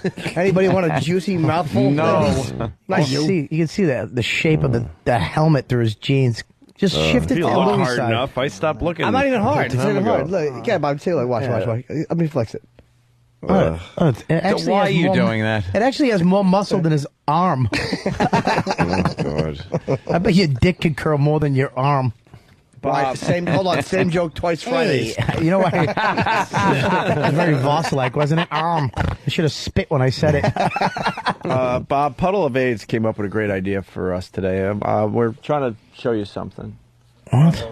Can't find the long one right now. No, that's a shitty one. Long one. All right, hold on. What's Not up? that one. You know the one. I'm looking. Let me get the link. Oh, man. Oh, no. Keep talking. Stan. No. Bing bong, bing bong, bing bong, bing. Make it up. Banana phone. Oh, no, that one. It's not talking, Bobby. You gonna be on tonight? Yeah. I mean, on Call of Duty 4? Oh yeah, the new clan sign is you hold your wrist limply. Yeah. And for life, hold up the L for life. Huh? I have to be honest with you. Yeah. I've removed the gay from my noodles But name. you haven't removed it from your soul or your life. I or your asshole. Take it out of your asshole, kid. I was just getting too pissed off trying to get into games and having people boot me out because I got gay in front of my name. It's a very homophobic all you have to do is group go, of people. I sit there and go, join game, and it'd be like, oh, gay in the room. Well, why don't you boom, and I'm booted out. Well, exactly. That's why you stick with the gays. You stay Why? with us. Then I sit there and try to fucking get into a game, and I got to spend a half hour Can trying you to fucking change your get in a name game. after you're in? No, I've just removed the gay from the beginning of my You name. should put the gay back in because the fun still is them getting beat by a No, gay guy. I'd rather just put the N-word. Something like that. I like Gay Anthony. I think it's hilarious. And you should go, oh, go on, guys. And be like over the top. Well, we do. We do. It's fun. Let me tell you something. It's fun when you're in the big group. And when win. we have a team and it's just all, and every name has gay in front of it, and you sit there and they team you up with a bunch of other guys, and you're going, hi, fellas. Good job. They get so mad. They get all mad. It's like, I'm not playing with a bunch of faggots. But they're so, they really are just racist. And the black guys are the worst. Yo, motherfucker, fuck you, faggots. Oh, well, and then we beat them. Yeah. And then right at the end, we all make sounds like we're sucking cock. We're like, it's so weird. But there's this whole world of fucking conflict going on. It's just a bunch of fucking people sitting in chairs getting all clammy. It is the most sexist, homophobic, racist environment I've ever been in my life is playing Call of Duty 4 live online. It's worse than CB radio. You will hear fucking just like the N-words being thrown around at every turn. Yeah. Well, maybe little kids like that's like not even what's wrong with it. It's just such a huge way. People are just sitting in chairs. Well, if you don't, Anthony, it's extremely Anthony, fun. if you don't want to hear the N-word, just shut your mic off. Yeah, well, plug your own ears.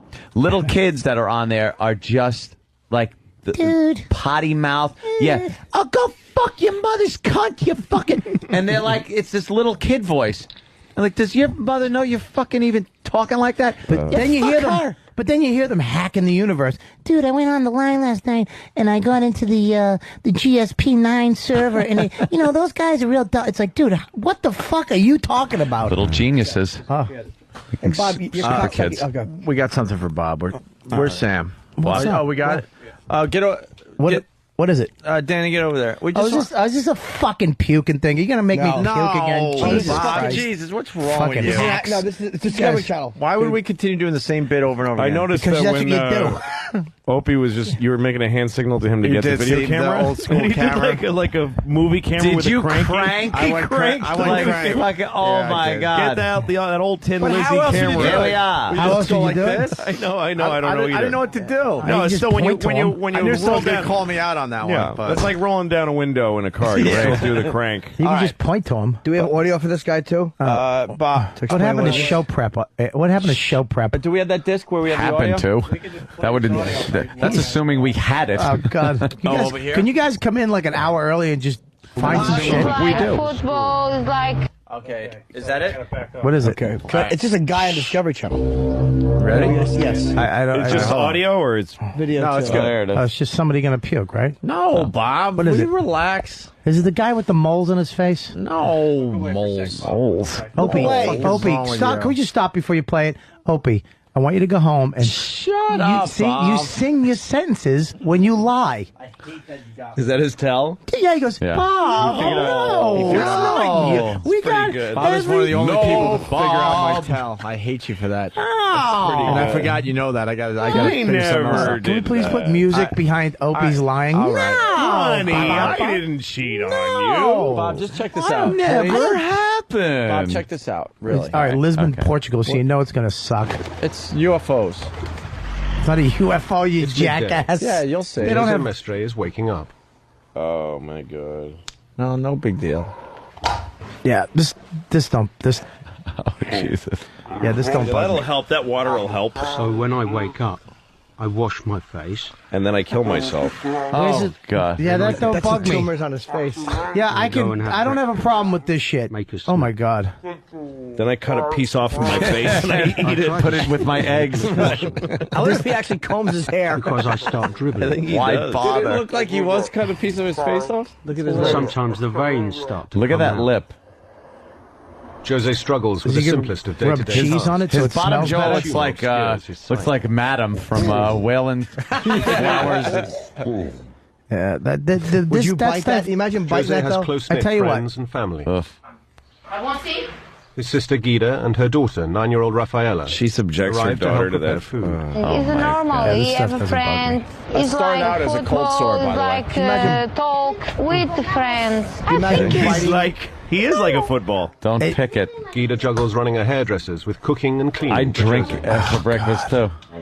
Last bottle of wine on the table. God, this whole family's got to be skinny. How do you possibly eat around this? No way to eat. It's a great diet. Yeah, exactly. I have an uncle with fucking diarrhea for a face. Not a pound overweight, are you?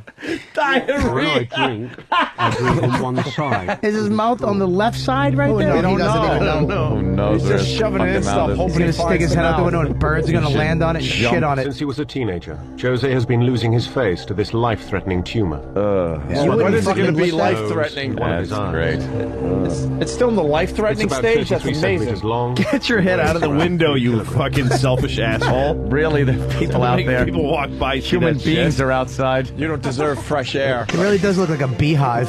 Jesus. In the afternoon, Jose travels into Lisbon to pass time To horrify people. To remind people what an asshole God is. He was into...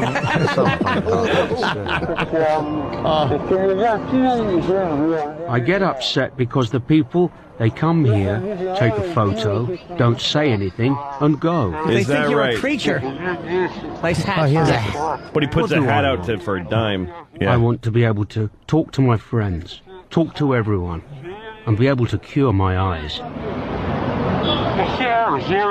I want to travel, to see what I've not seen. Travel back to your home planet. like red lumpy shit in front of your eyes. Member of the public trying to take a picture.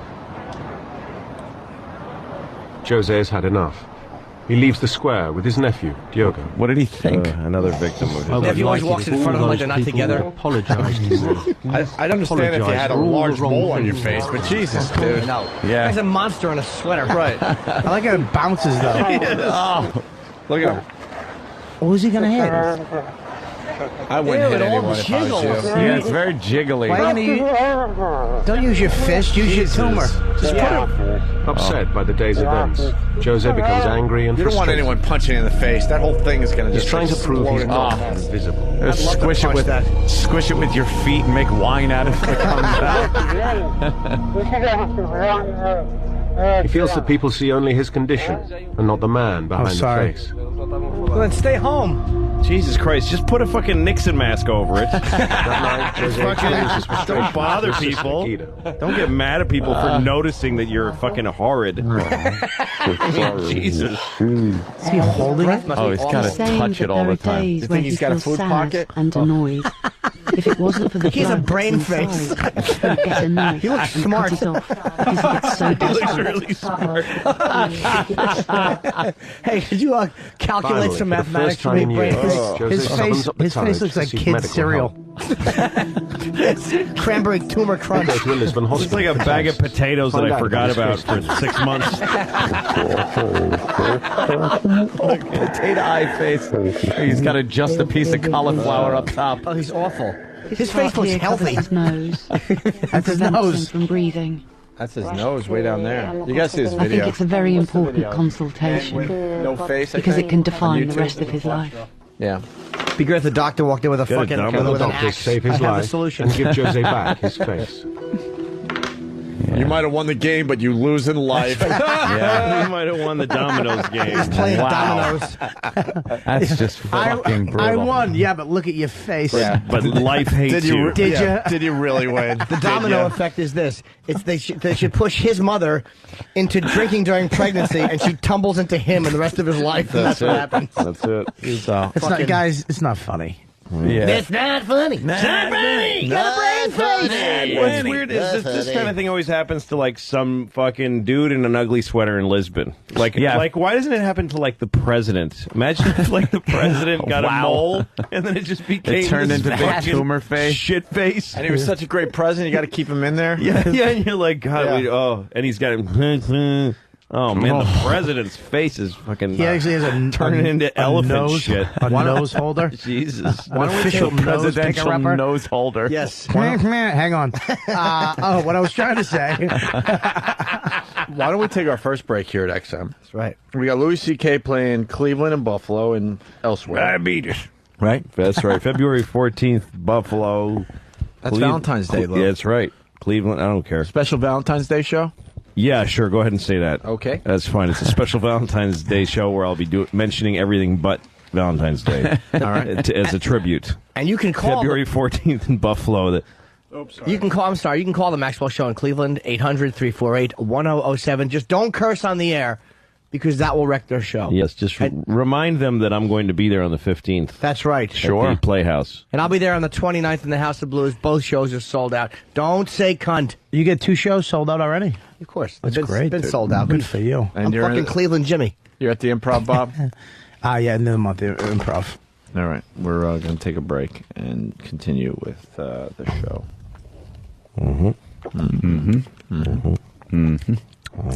What does this mean? By the way, can I correct Bob real quick? On your that doesn't sound like cocksucking. No. No, you gotta do it like this. Like, listen. And then like this. Go like this. Oh God, Jimmy. And then Jimmy, you don't.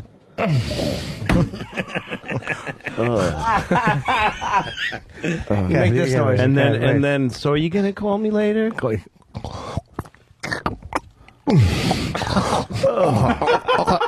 it. That sucks. I hate that. Okay. And no more fucking each other. Well, what about the end? I told you. What about the end? What? What happens at the end? Wait, no, look at See, I'm going to hear that next time a woman's blowing me in 2048. Just think of a little baby face with small little lumpy ears. I gotta go record a promo. Come fuck me for it. Come on, for real. All right, we got to figure out what this means, and we'll be back with the Opie and Anthony show. Stay there. The Opie and Anthony show. It's all about sluts, skank hoes, dirty pussy turkey meatloaf, pussy hair and sparkle shit on the tip of her ass. How about a pulpy tampon with some sausage links next to it? Yeah.